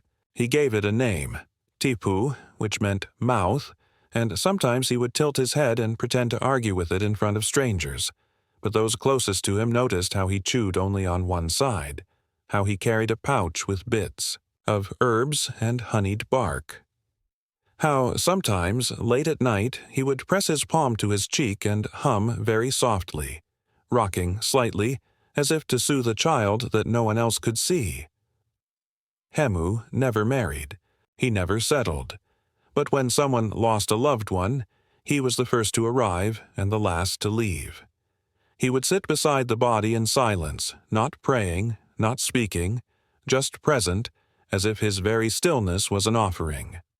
When a child was sick, he would bring silly trinkets, carved beetles, or twisted reeds shaped like crocodiles. And when someone was in pain, truly in pain, Hemu never laughed. He would simply say, "I understand. I know that God, too." And he did. He was a fool in the way only the wisest people are, unshaped by expectation, untamed by pride. His life was small, his possessions fewer, but his presence made the village feel more whole. And when he finally died, years later, in the quiet of a hot, still night, someone, no one knew who, painted a blue figure on the wall of the well, a man with arms outstretched, laughing, one hand pressed gently to his cheek. Some say that if you whisper your pain into that well, you can still hear him laugh, and maybe, just maybe, the ache grows a little lighter. His name was Netjeru-hotep, though few dared speak it aloud without softening their tone, without letting the final syllable fall gently, like dust settling on a sacred scroll. He was not a king, but to the village he might as well have been. He was the high priest of a modest but ancient temple just beyond the date palms, where the path narrowed and the air seemed to shift, as though time itself slowed in reverence. Netjeru-hotep was tall and narrow, like the reeds by the river's edge, his body wrapped in layers of white linen so fine they caught the breeze like wings. He moved slowly, with purpose, his bare feet barely scuffing the earth, as if he did not walk at all but floated from one moment to the next. He had not laughed in years, not loudly at least, though some whispered that he once did. A different man, a different life, before the gods chose him. Each morning, before the sun's first golden breath touched the temple walls, he would rise from his mat of reeds, bathe in silence, and paint his eyes with dark kohl, not for vanity but for clarity, for protection. The scent of frankincense clung to him like a shadow, warm, resinous, ancient. Wherever he passed, the air seemed to hush itself. He spoke rarely. When he did, his voice was low, rhythmic, each word shaped as though carved into stone before being spoken. He did not answer questions, he did not entertain gossip. But when he looked at you, truly looked at you, you felt seen. Not just your body, not your clothing or your posture, but your heart, your fears, your trembling hope. He was the keeper of order. Not the kind that shouted or punished, but the kind that soothed chaos with ritual. He knew the right hour to offer water to the statue of Amun, the correct number of steps between the outer and inner sanctum, the precise curve of the blade used to open the mouth of the dead so they might speak again in the afterlife. Children feared him, and yet they peeked around corners to watch him pass. Elders bowed their heads when he entered a home. Even the animals seemed quieter when he was near. His presence was not forced. It simply was. And yet he was not distant. Once, during the dry season when the river pulled back farther than it had in decades, the villagers grew frightened. The soil cracked. The goats grew thin. The prayers seemed to go unanswered. People whispered that the gods were angry, that someone had offended Mahat, that punishment was near. Netjeru-hotep did not scold. He did not raise his voice. He walked slowly through the village at dusk, stopping at every threshold. At each doorway, he pressed a pinch of ash into a small circle on the lintel and whispered, something no one could quite hear, not a spell, not a threat, a promise. That night he offered a ceremony by the water. He lit oil in a long, shallow dish and let it drift on the surface of the Nile, the flame dancing as it floated. He spoke the names of the gods, not shouting, not performing, just naming, reminding the river that the people still believed, still hoped, still bowed before its mystery. And the next morning the water returned. Some said it was chance. Some said the river had already been rising. But many believed the gods had listened. that Nejeru-hotep's voice had carried into the heart of the duat and brought back the blessing of balance. He tended not only to the sacred, but also to the sick. He never claimed to heal, but when pain lingered in the joints, in the belly, or behind the teeth where no herb could quite reach, he would sit beside the sufferer, lay a cloth soaked in cedar over the brow, and chant softly, fingers tracing symbols into the air. When your own pain began, that dull, persistent ache behind your molar, you found yourself near the temple more often, not inside, just near. The air was different there, the wind slower, the sun gentler. You did not speak to him. But one evening, as you sat near the wall holding your jaw, Nejeru-hotep passed and paused. He looked at you, just for a breath, and said only this: "The gods teach through silence. Listen, you are already healing." Then he was gone. You never told anyone. But for a moment, the ache quieted. And now, when you feel the sharp pulse of pain in your jaw at dusk, you find yourself whispering to no one in particular, as if the river might still be listening. Her name was Satra. No titles followed it, no lineage traced behind it. She was not priestess, nor noble, nor even midwife. She was simply a woman of the earth, a farmer's daughter who became a farmer's wife, whose hands smelled always of grain and salt and sweat, and whose days, like the sun above her, rose and set with quiet purpose. Each morning, long before the village stirred, Satra would wake and sit beside the small fire pit just outside the threshold of her home. Her fingers, calloused and worn, would find the bowl of grain soaked the night before. She would grind it slowly with a stone that once belonged to her mother, a stone smoothed not by water but by generations of circles, circles, circles, always the same rhythm. She would hum sometimes, though not a melody exactly, just a sound, just breath made into song. Her life was one of repetition, but not monotony. There was beauty in the rhythm, in the predictability of it. The goats needed tending. The herbs needed watering. The youngest child would cry and need rocking, and the oldest would scrape her knees again on the sun-baked road. There were no surprises, and that was a kind of comfort. And yet, pain always finds a way in, quietly, without ceremony. Satra had lost a tooth years before, a molar cracked while biting down on a kernel of unground barley.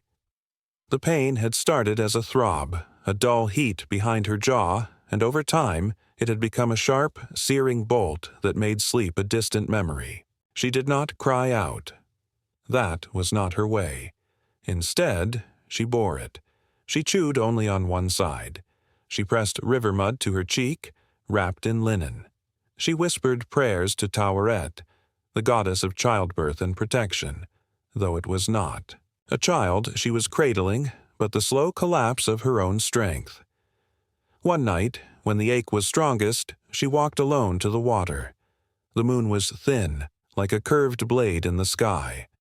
The river shimmered with a light too silver to be real.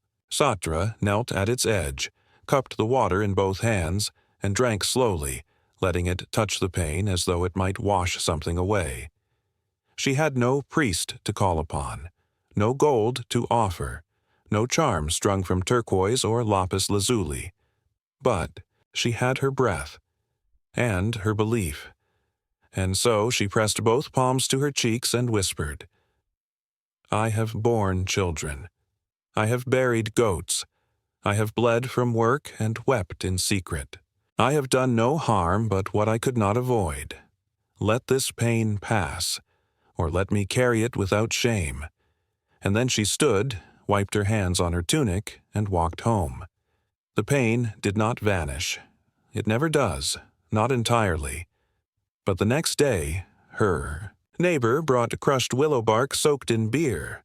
Another woman offered mint tied in a cloth, pressed gently between molar and gum. A boy, one who often ran through the streets with a stick and too much noise, left a tiny reed flute at her door without a word. That evening, her daughter braided her hair without being asked, and her husband, a man of few words and even fewer gestures, placed an extra blanket around her shoulders when the wind picked up after sunset. Satra did not cure her ache, but she wove it into her life. She kept working. She kept grinding. She kept laughing, softly, mostly, when the bread turned out too flat or the goat knocked over the pot again.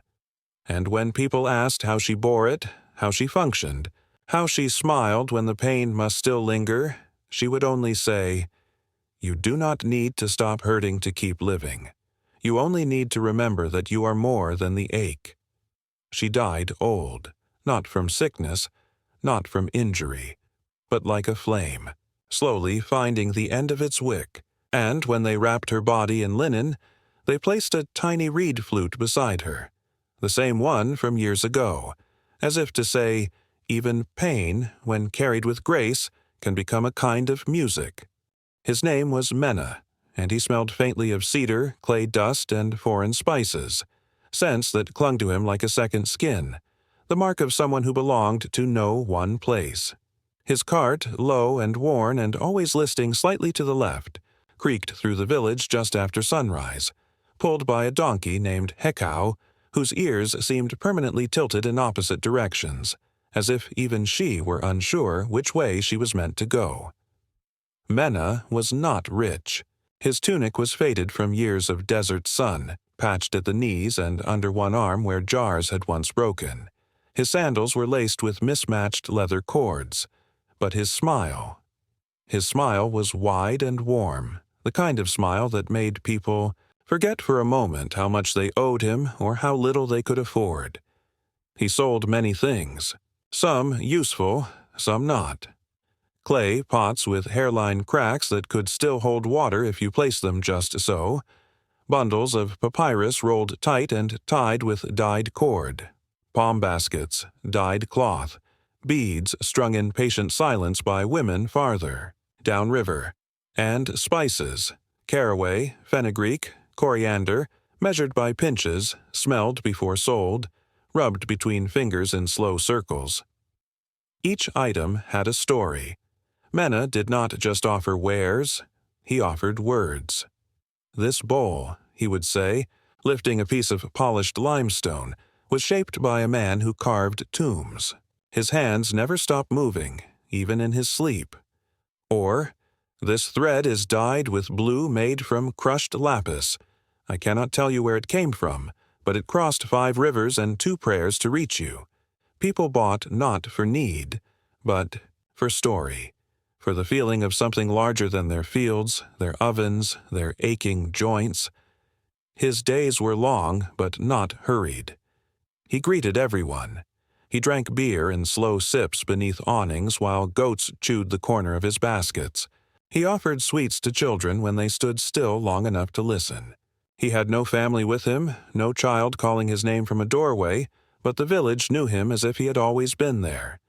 And still, for all his easy talk and open hands, there were things he did not say.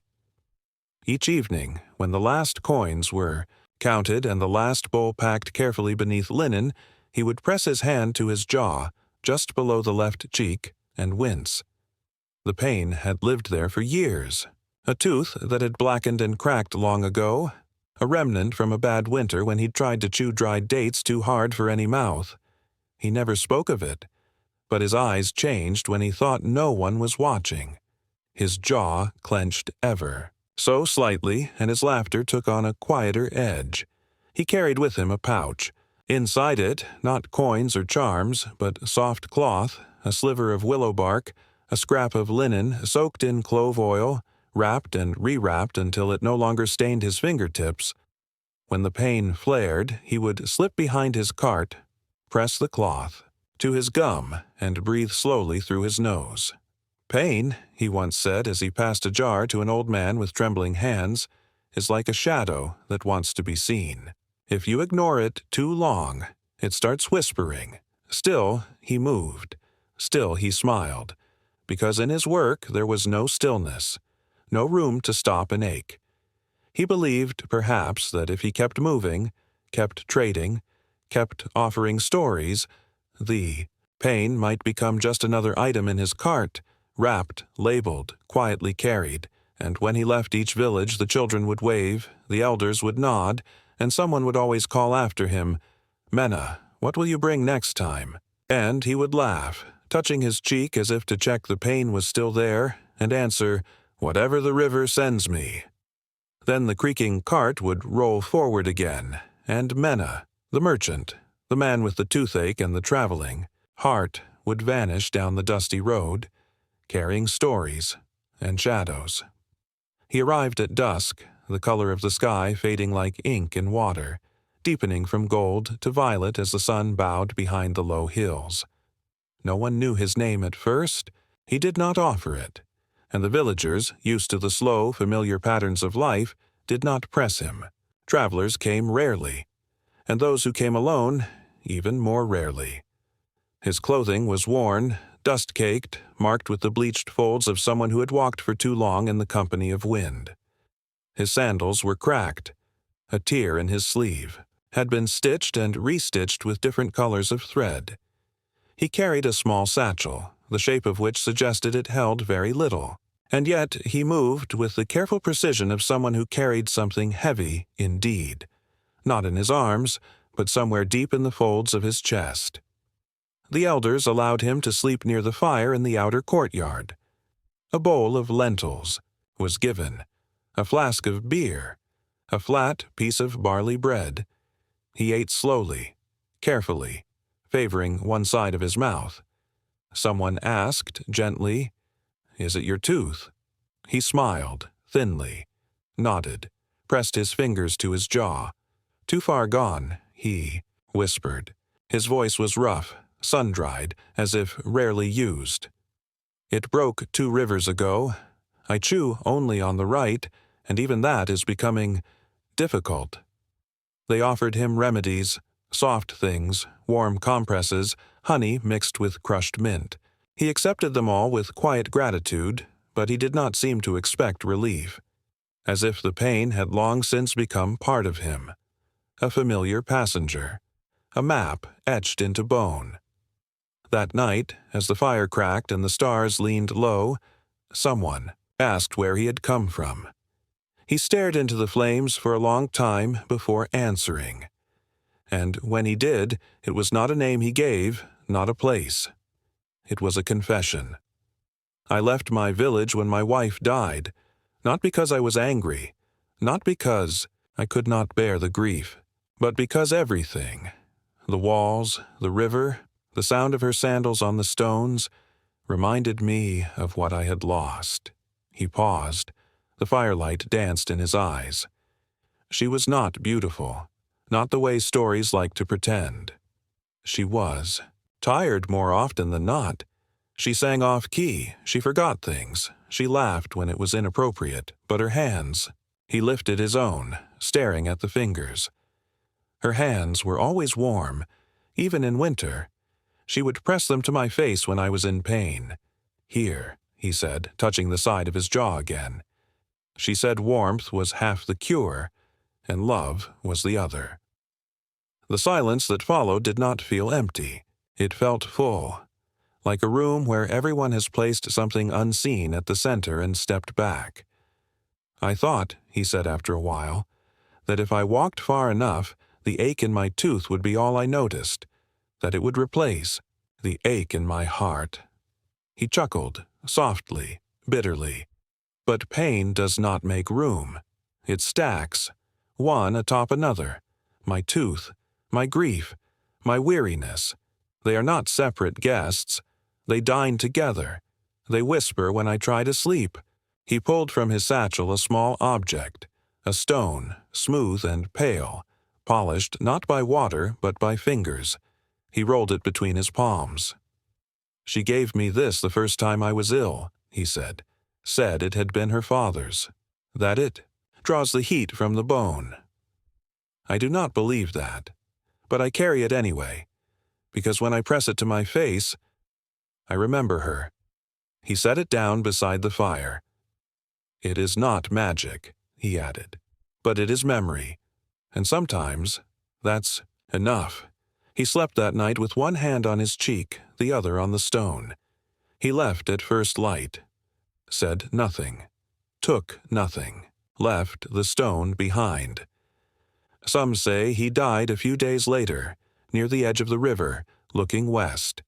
Some say he kept walking, his pain a kind of prayer, his memory a kind of map. And some say he was never a traveler at all, but a spirit of sorrow, visiting those who try too hard to outrun the pain of love. But the stone still rests by the fire, and when someone new arrives, with aching teeth or aching hearts, they often reach for it without knowing why. His name was Nebamun, though by the end of his life most people called him Neb of the Hiccup, a name he earned not through battle or labor, but through a single unfortunate moment. And a cup of goat milk. He was a scribe by training, well-spoken, well-inked, and often found with his nose close to a papyrus scroll, mumbling dates and taxes and grain measurements as if they were spells. He took pride in his handwriting, which was unusually neat, even among temple recorders. He wore his black wig slightly off-center, always smelling faintly of ink and lotus oil. He was a serious man, or at least he liked to believe he was. And yet, seriousness does not protect one from embarrassment. It began on a festival day, when the sun was high and the priests of Hathor handed out milk and figs as part of the ritual celebration. Nebamun had been fasting, not for piety, but because he had been working late into the night correcting a scribe's mistake in the temple ledger. He arrived late to the celebration, sun-dazed and hungry, and took the first thing offered to him, a clay cup filled with thick, warm goat milk. He drank it quickly, too quickly. The hiccup that followed echoed. At first, it was amusing, a sharp little hic that turned heads. Someone laughed. Nebamun blushed and bowed apologetically. But it did not stop. Another hiccup, then another, each louder, more dramatic, like a frog caught in his throat. The priest continued the prayers, but the rhythm was broken. Every few words, Nebamun's hiccups inserted themselves like punctuation. Praise be to Hathor, hic. May she bless this day, hic, and fill our hearts with, hic, peace. People began to chuckle. A child mimicked him. A woman stifled her laughter with a scarf. Nebamun, mortified, clutched his chest, took deep breaths, tried holding his breath, to no avail. The hiccups seemed to gain strength with his anxiety. His wig slipped slightly. His face flushed the color of pomegranate skin. That night, he went to the healer. She gave him dried mint. He hiccuped. She gave him an amulet in the shape of a frog, said to soothe convulsions. He hiccuped. She whispered a spell into a bowl of honey and told him to lick the rim 9 times. He hiccuped between licks. Desperate, he consulted the priest of Thoth, who told him hiccups were caused by tiny curses, spirits of mischief that crawled up from the belly and got caught in the throat. To dislodge them, he must walk backwards from the temple to the river while chanting a prayer to the ibis. So, by moonlight, Nebamun walked backward. He stumbled. He tripped over a goat. The goat bleated. Nebamun hiccuped. Finally, a child, no older than 7, took him by the hand, looked him straight in the eye, and said, "Drink water upside down." Confused, Nebamun obeyed. He knelt, turned his head beneath his knees, and sipped awkwardly from a jar. The hiccups stopped. The child grinned and ran away victorious. Nebamun stood in silence, stunned by his sudden quiet. The village cheered. A small cheer, but sincere, and from that day forward, no one let him forget it. He returned to his ledgers, his ink, his scrolls. He remained a scribe of great skill, but at least once a week, someone would fake a hiccup behind him and then say, "Better fetch the goat milk." Children called him Neb of the Hiccup. He pretended not to mind, and with time, he didn't. He learned to laugh, quietly, humbly. the way one does when the gods remind you that even in dignity, you are not immune to ridiculousness. And sometimes, just sometimes, when the hall of the temple grew too serious, too quiet, Nebamun would let out a hiccup. Just one. Just loud enough to make the acolytes smile. Because dignity is not silence. It is grace in the face of absurdity, even when your hiccups echo through the sacred prayers of Hathor. You wake slowly. There is no jolt, no buzz, no alarm pulling you from dreams like a net. The waking here is natural, almost gentle. The dark behind your eyes begins to lighten, not from sound, but from warmth. The sun has not risen fully, but already the walls of your mud-brick home are beginning to blush with its promise.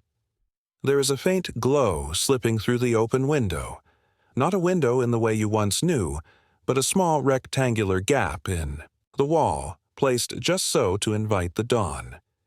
The air is cool, not cold, just enough to make your skin aware of its edges. You lie beneath a thin woven covering, the fibers coarse against your legs. Your mat, stuffed with straw and softened by years of use, cradles your body in familiar discomfort. Your neck rests in a curved wooden block shaped to support, not to cushion. And yet, somehow, your sleep was deep, and somehow your waking feels complete. You do not rise right away. You lie still for a moment, listening. There is birdsong, faint, distant, fragile like the opening notes of a flute. Somewhere a chicken scuffs the ground. You hear the hollow clack of clay pots being moved, water being poured. A child murmurs in half-sleep. A fire is being kindled, its crackle hesitant like breath drawn before a word. Your mouth is dry. You run your tongue along your teeth, carefully avoiding the sore one. The ache is still there, nestled behind your gum like a hidden ember. It has not left, but it has not worsened. It waits with you, part of you, quiet for now. You sit up slowly, the linen of your tunic brushing your skin with the memory of ash and river water. It smells faintly of yesterday's labor. You stretch, not dramatically, not lazily, but with the deliberate grace of someone who has work ahead and knows the importance of loosening the body before it begins. The floor beneath. Your feet is cool, packed earth smoothed by time. You rise and step into the open space of your home. A corner of the wall is adorned with offerings, a small stone idol, a bowl of dates, a dried sprig of lotus. You bow your head slightly as you pass, not in fear, not in habit, but in reverence. Basin waits for you by the doorway. The water inside is cool, fetched before sunrise by someone whose steps were lighter than yours. You scoop it with both hands and splash it onto your face. The cold is immediate, bracing, a reminder that the day has truly begun. You wash not for luxury, but for clarity, for ritual.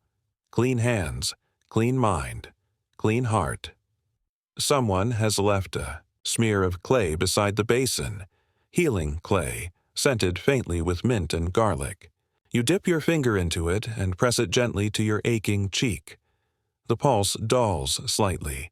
It is not a cure, but it is a kindness. Outside, the village exhales. The first wave of motion begins. Smoke curls upward from a dozen small fires. Shadows stretch long across the dirt paths. Goats bleat. Someone hums. Someone else sneezes. The world is stirring. You step into the light, and it finds you. You blink against it, then let it bathe your face. You are not rested in the way of soft mattresses or silence, but you are ready in the way that matters. You are here. You are breathing. You are bound to this world by thread and soil and purpose, and so your day begins. Not with noise, but with breath, with light, with a toothache carried like an old coin in the pocket of your jaw, and a slow step toward the tasks that await. You step outside, and the day is already unfolding like papyrus in the sun. The light has shifted. No longer tentative, no longer stretching sideways, but confident now, washing the earth in gold. The sky above you is a wide, endless blue, unmarred by cloud, as if painted fresh with every breath of dawn. You walk, slowly, your sandals tapping softly against the hardened ground. The breeze still lingers from the night. Dry and thin, it stirs the dust just enough to make it dance in the corners. Somewhere nearby, a rooster continues his call, not proud or urgent, just repetitive, like someone gently knocking on the door of the day. The village is moving. People pass you in quiet waves. A man shoulders a basket of figs. A child trails after a goat, tugging its rope with more hope than control. A woman with arms full of kindling nods as she moves by, her face shaded by a linen veil. No one is rushing, but no one is idle. You make your way to the edge of the cultivated fields, where the earth darkens from sand to soil. A gift of the Nile, that sacred, pulsing artery that turns desert into life. You can see it in the distance, glimmering just faintly. It moves slowly, silently, like a god deep in thought. Your task today is simple, but not easy. You are tending to the irrigation channels, the small veins that carry water into the rows of barley and emmer wheat. The canals are shallow, shaped with care by tools and hands. Some have caved slightly in the night, softened by moisture, or collapsed under their own weight. You kneel, placing your hand against the soil. It is cool near the base, still wet from the previous day. A good sign. The crops will hold, but the channels need clearing. You take a curved wooden tool from a bundle, worn smooth by use, and begin scraping the edges, pulling loose mud away, reshaping the lines. The sound is soft and satisfying. A rasp, a suck of earth, the patter of wet dirt hitting dry. Your breath finds a rhythm. So does your body. You bend, scoop, smooth, bend again. The sun warms your shoulders. Sweat beads along your temples. Your tunic clings lightly to your back. You do not speak. You do not need to. Occasionally, your jaw twinges. The dull, persistent ache behind your teeth flares when you grit them too tightly or when you lean too far to the left. You pause, breathe. Through your nose, press your tongue gently against the roof of your mouth to distract the nerves. The pain passes, not away, but aside. You continue. Others work nearby. Some pull weeds from between rows. Others stack harvested sheaves of flax, their stalks whispering dryly as they are bundled. A boy pours water from a clay pot into the roots of a sycamore. It soaks quickly. The tree leans slightly in the morning wind, its broad leaves catching, the light and fluttering like cloth. A break is called, not by time, but by instinct. The sun has reached a certain point in the sky, a place the elders know by heart. You sit in the shadow of a low wall, wipe your brow with the edge of your tunic and sip slowly from a skin of water passed between workers. It tastes of clay and coolness, and you are grateful. You chew a piece of soft bread, torn from a wrapped bundle carried from home. You do so slowly, carefully, using the side of your mouth that still obeys without complaint. The other side throbs, faintly. But you manage. You look at the sky. You look at your hands. The work is not done, but the day is becoming yours. The sun is now high, not a sharp blade but a heavy weight in the sky. Its light no longer stretches, no longer glows. It presses downward, it settles, it hums through the bricks of your home, warms the stones at your feet, and turns the very air into something you must move through carefully, as if walking through water. You have returned home, not for long, but for sustenance. And as you step beneath the low arch of the doorway, the shadows greet you like old friends. They are cool, deep, and smelling faintly of dust and clay. The walls breathe gently. The air inside is thicker, quieter. Here, the pace of the world slows to a hush. Someone has already lit the fire in the central hearth, its smoke drifting lazily toward the open roof slats. A clay pot bubbles softly, placed carefully on a flat stone ring, the steam rising in delicate threads that carry the scents of lentils, garlic, cumin, and onion into every corner of the room. It smells of memory, of comfort, of what the body needs and what the heart still hopes for. You sit on a mat, legs tucked beneath you, the movement careful, mindful of the dull pressure in your jaw. The ache is more present now, not fierce, not stabbing, but slow and constant, a quiet companion, throbbing behind your molars. You place your hand lightly against your cheek for a moment as if to say, "I know you're still here." Beside you, bread is torn, not soft, not yielding, but flat and dense, baked early this morning and wrapped in linen to keep the dust away. You dip it carefully into the stew, the edge softening as it absorbs the warm liquid. When you bring it to your lips, you chew slowly, carefully, favoring the side of your mouth that still behaves. The bread is rough, the stew thick, its texture grainy from the crushed lentils, its taste bright with salt and spice. It is not indulgent, it is not delicate, but it fills you, it centers you. The food here does not flatter the tongue, it feeds the bones, it steadies the mind. Across from you, a child giggles, not loudly, not wildly, but like a bird calling. From within reeds. They hold a piece of date in their fingers, sticky and dark, and offer you half. You smile and accept. The sweetness is sudden, soft, and soothing. You suck on it gently, letting it melt, letting the sugar work around your pain like warm honey around a wound. Water is passed from hand to hand in a tall clay jar. You drink deeply, the coolness welcome. There is a taste of earth in it. Not unpleasant, just present, a reminder of where it came from, a reminder of where you come from.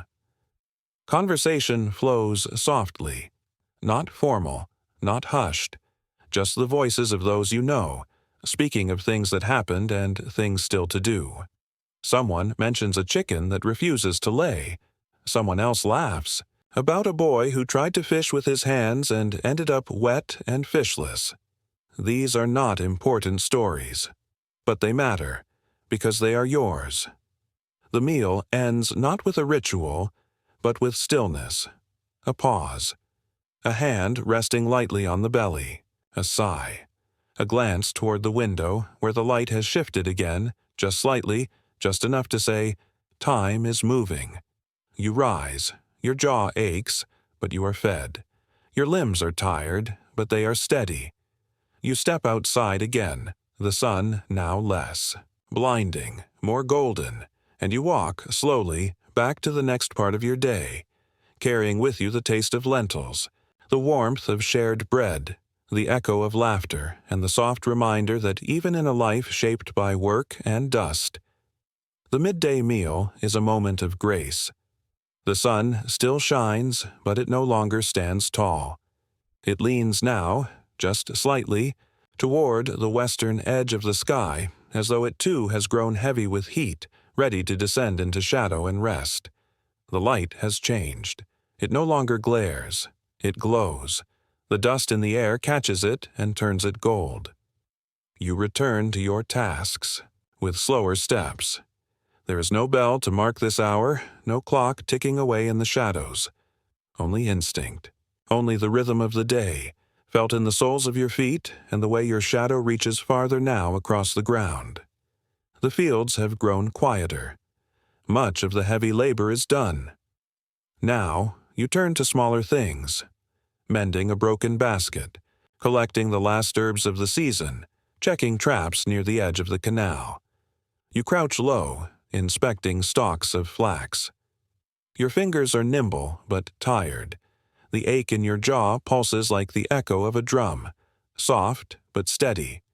You pause, pressing 2 fingers against the hollow of your cheek. It hurts, yes, but it no longer controls the whole of you.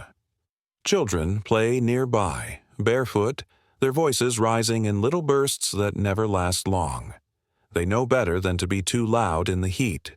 They chase each other with reeds, draw figures in the dust, with pointed sticks. You see one make a sun with many lines, a face inside it smiling. Another draws a crocodile. Another, a house. You smile. Not far off, an older man sharpens a blade against a stone, his motions unhurried, eyes narrowed in focus. A woman nearby repairs a torn tunic, the thread between her fingers nearly invisible. They speak to each other, in low tones, the kind of words that do not need replies, just the comfort of being said aloud. You take a moment for yourself beneath the shade of a sycamore. Its leaves flutter like papyrus, rustling gently in the wind. You sit against its trunk, close your eyes, and breathe. A goat passes by, pausing to sniff your foot, then wanders off, unimpressed. A fly lands on your knee. You brush it away without ein thought. This is not leisure as you once knew it. There are no grand diversions, no spectacles. Here, rest is woven into the fabric of usefulness. To sit, to mend, to grind herbs or shape a lump of clay. These are small acts of both recovery and reverence. You take up a basket that needs repair. The reeds are dry, brittle in places, but with patience they yield. Your fingers move without thought. You weave. You bind. You bend. It is not a chore. It is not a pastime. It is simply what your hands do when your body is too tired for more, but not yet ready to stop. Someone begins to hum.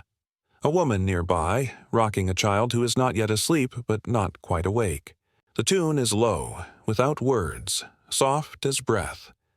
It floats through the courtyard like smoke, curling around your ears, your fingers, your thoughts. And still, the sun drifts lower. There will be one more task before dusk. Perhaps fetching water, perhaps gathering kindling, perhaps smoothing the hearth for evening fire. But for now, you sit in the shadow of a tree. You let your body exhale. You let your jaw throb, but without panic. You are present. You are not idle. You are alive.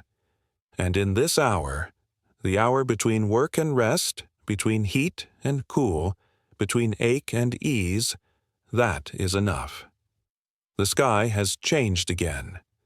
The blue of afternoon has deepened to indigo, and the line of sunlight that once edged the rooftops now rests softly on the tips of the date palms.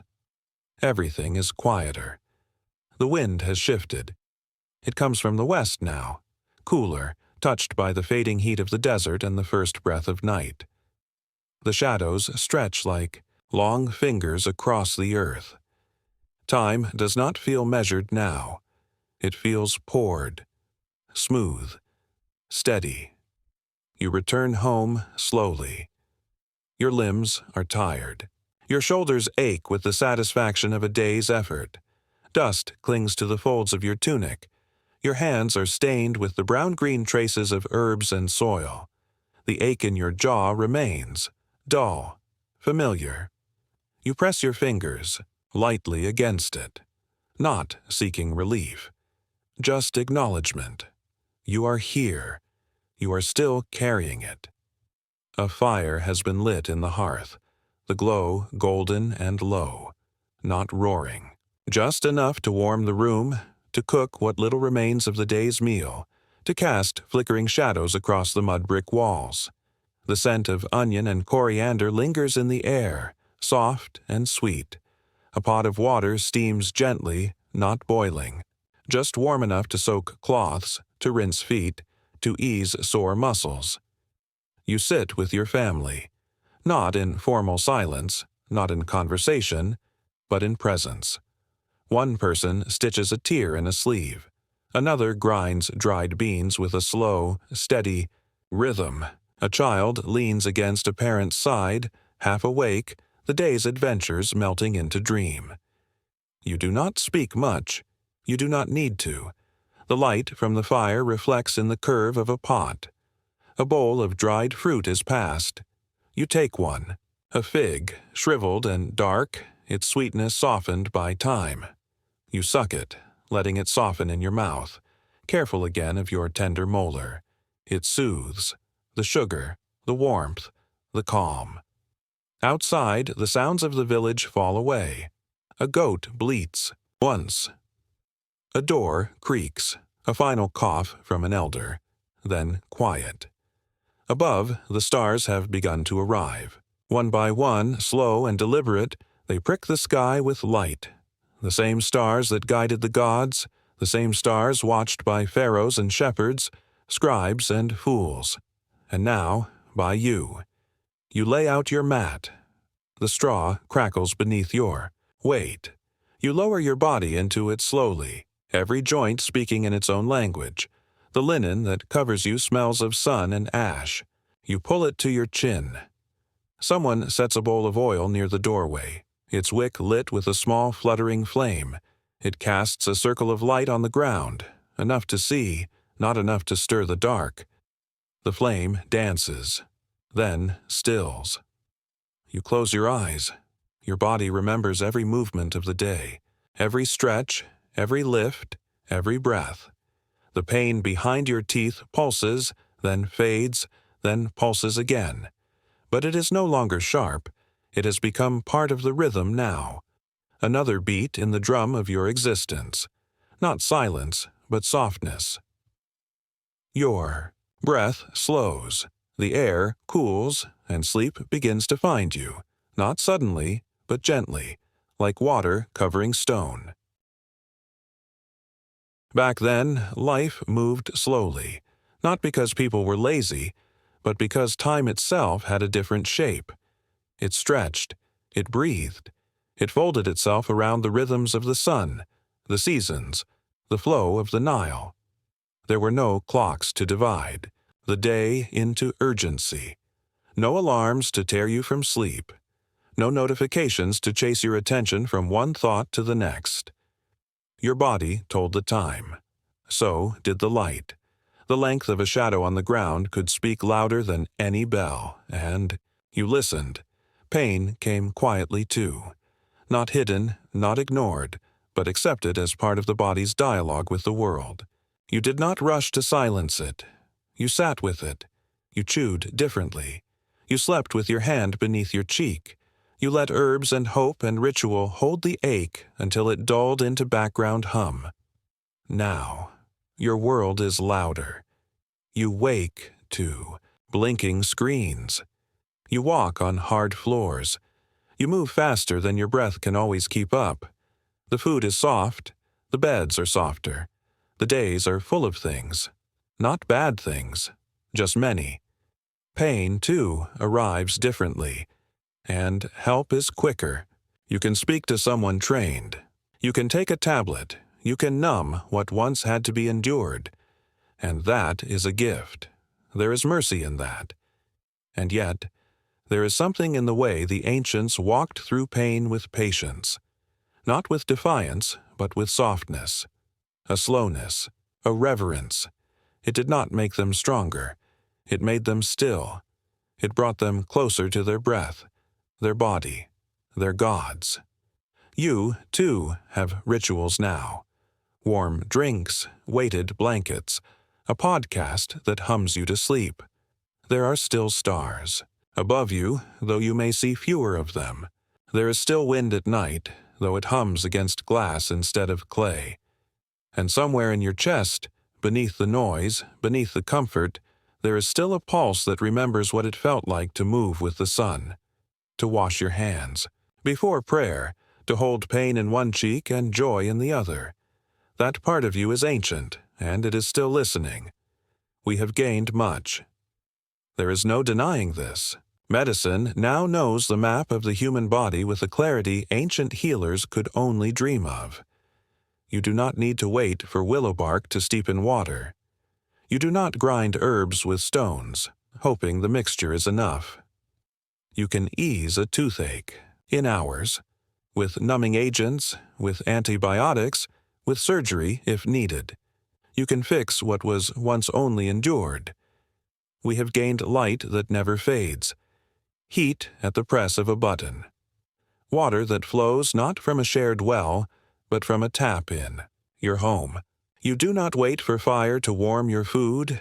You do not watch the shadows to know when to rest.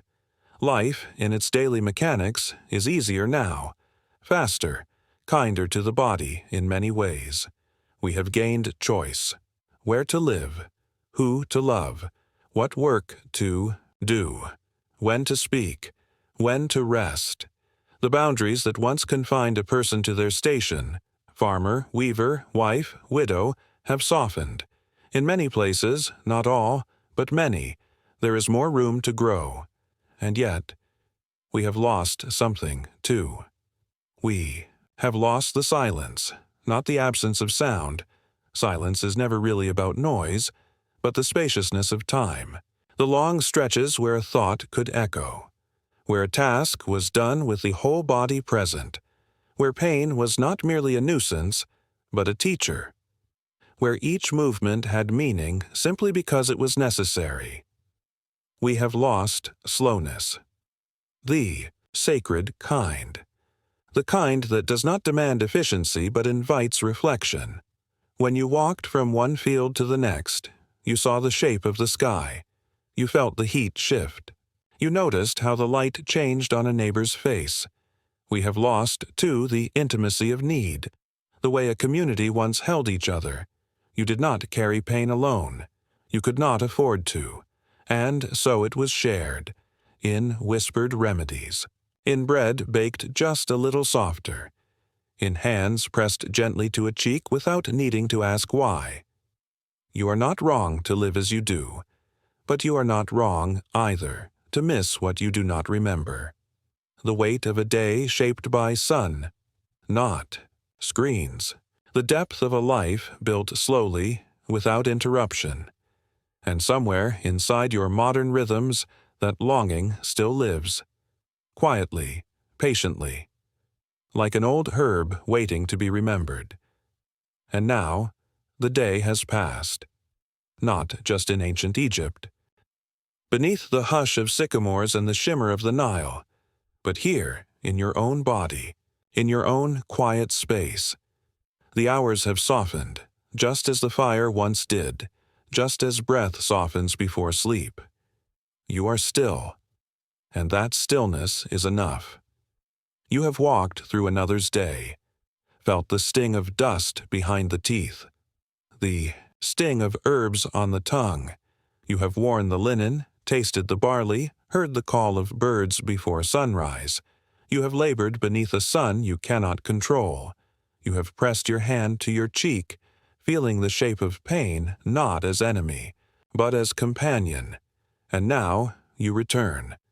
Not in grand gesture, not in a blaze of realization, but in the simplest way, with breath, with the knowledge that your life, however modern, is not far from theirs.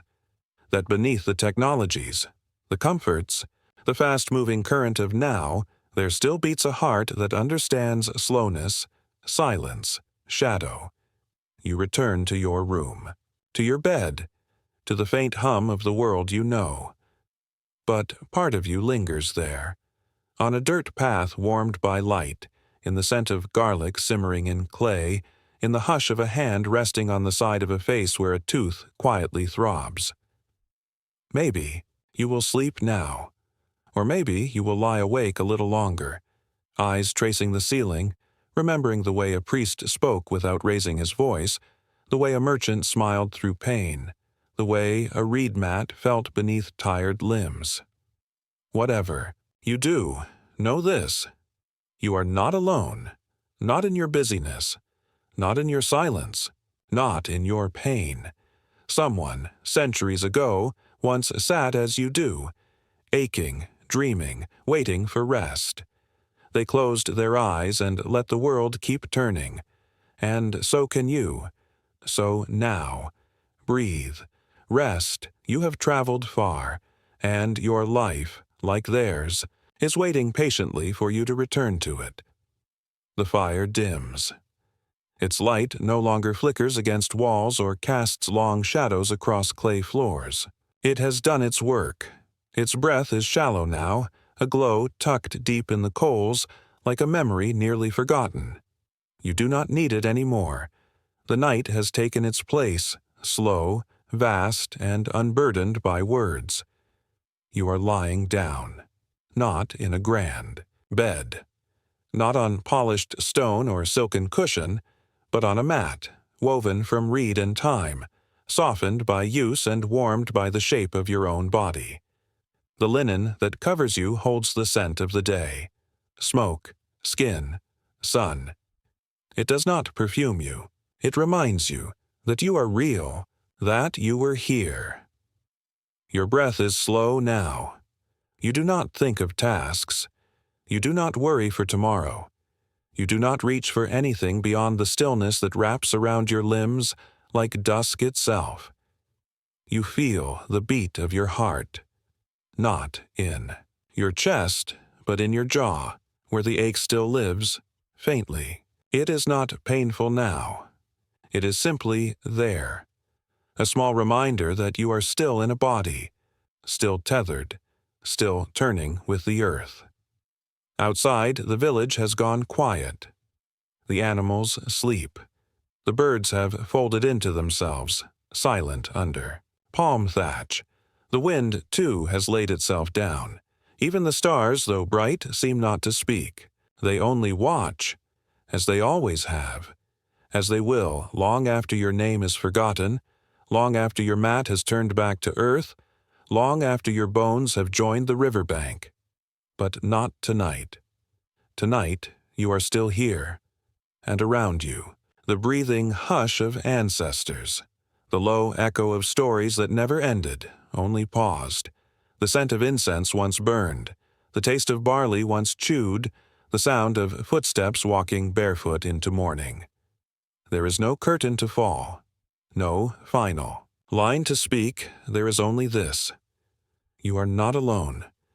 You never were. Every pain you carried today, someone else once carried. Every breath you take now, someone else once took. Every soft prayer whispered into darkness, someone else once murmured from their mat, hand against their cheek, waiting for the ache to pass. And sleep did come, as it does now. So let it. Let the light fall away.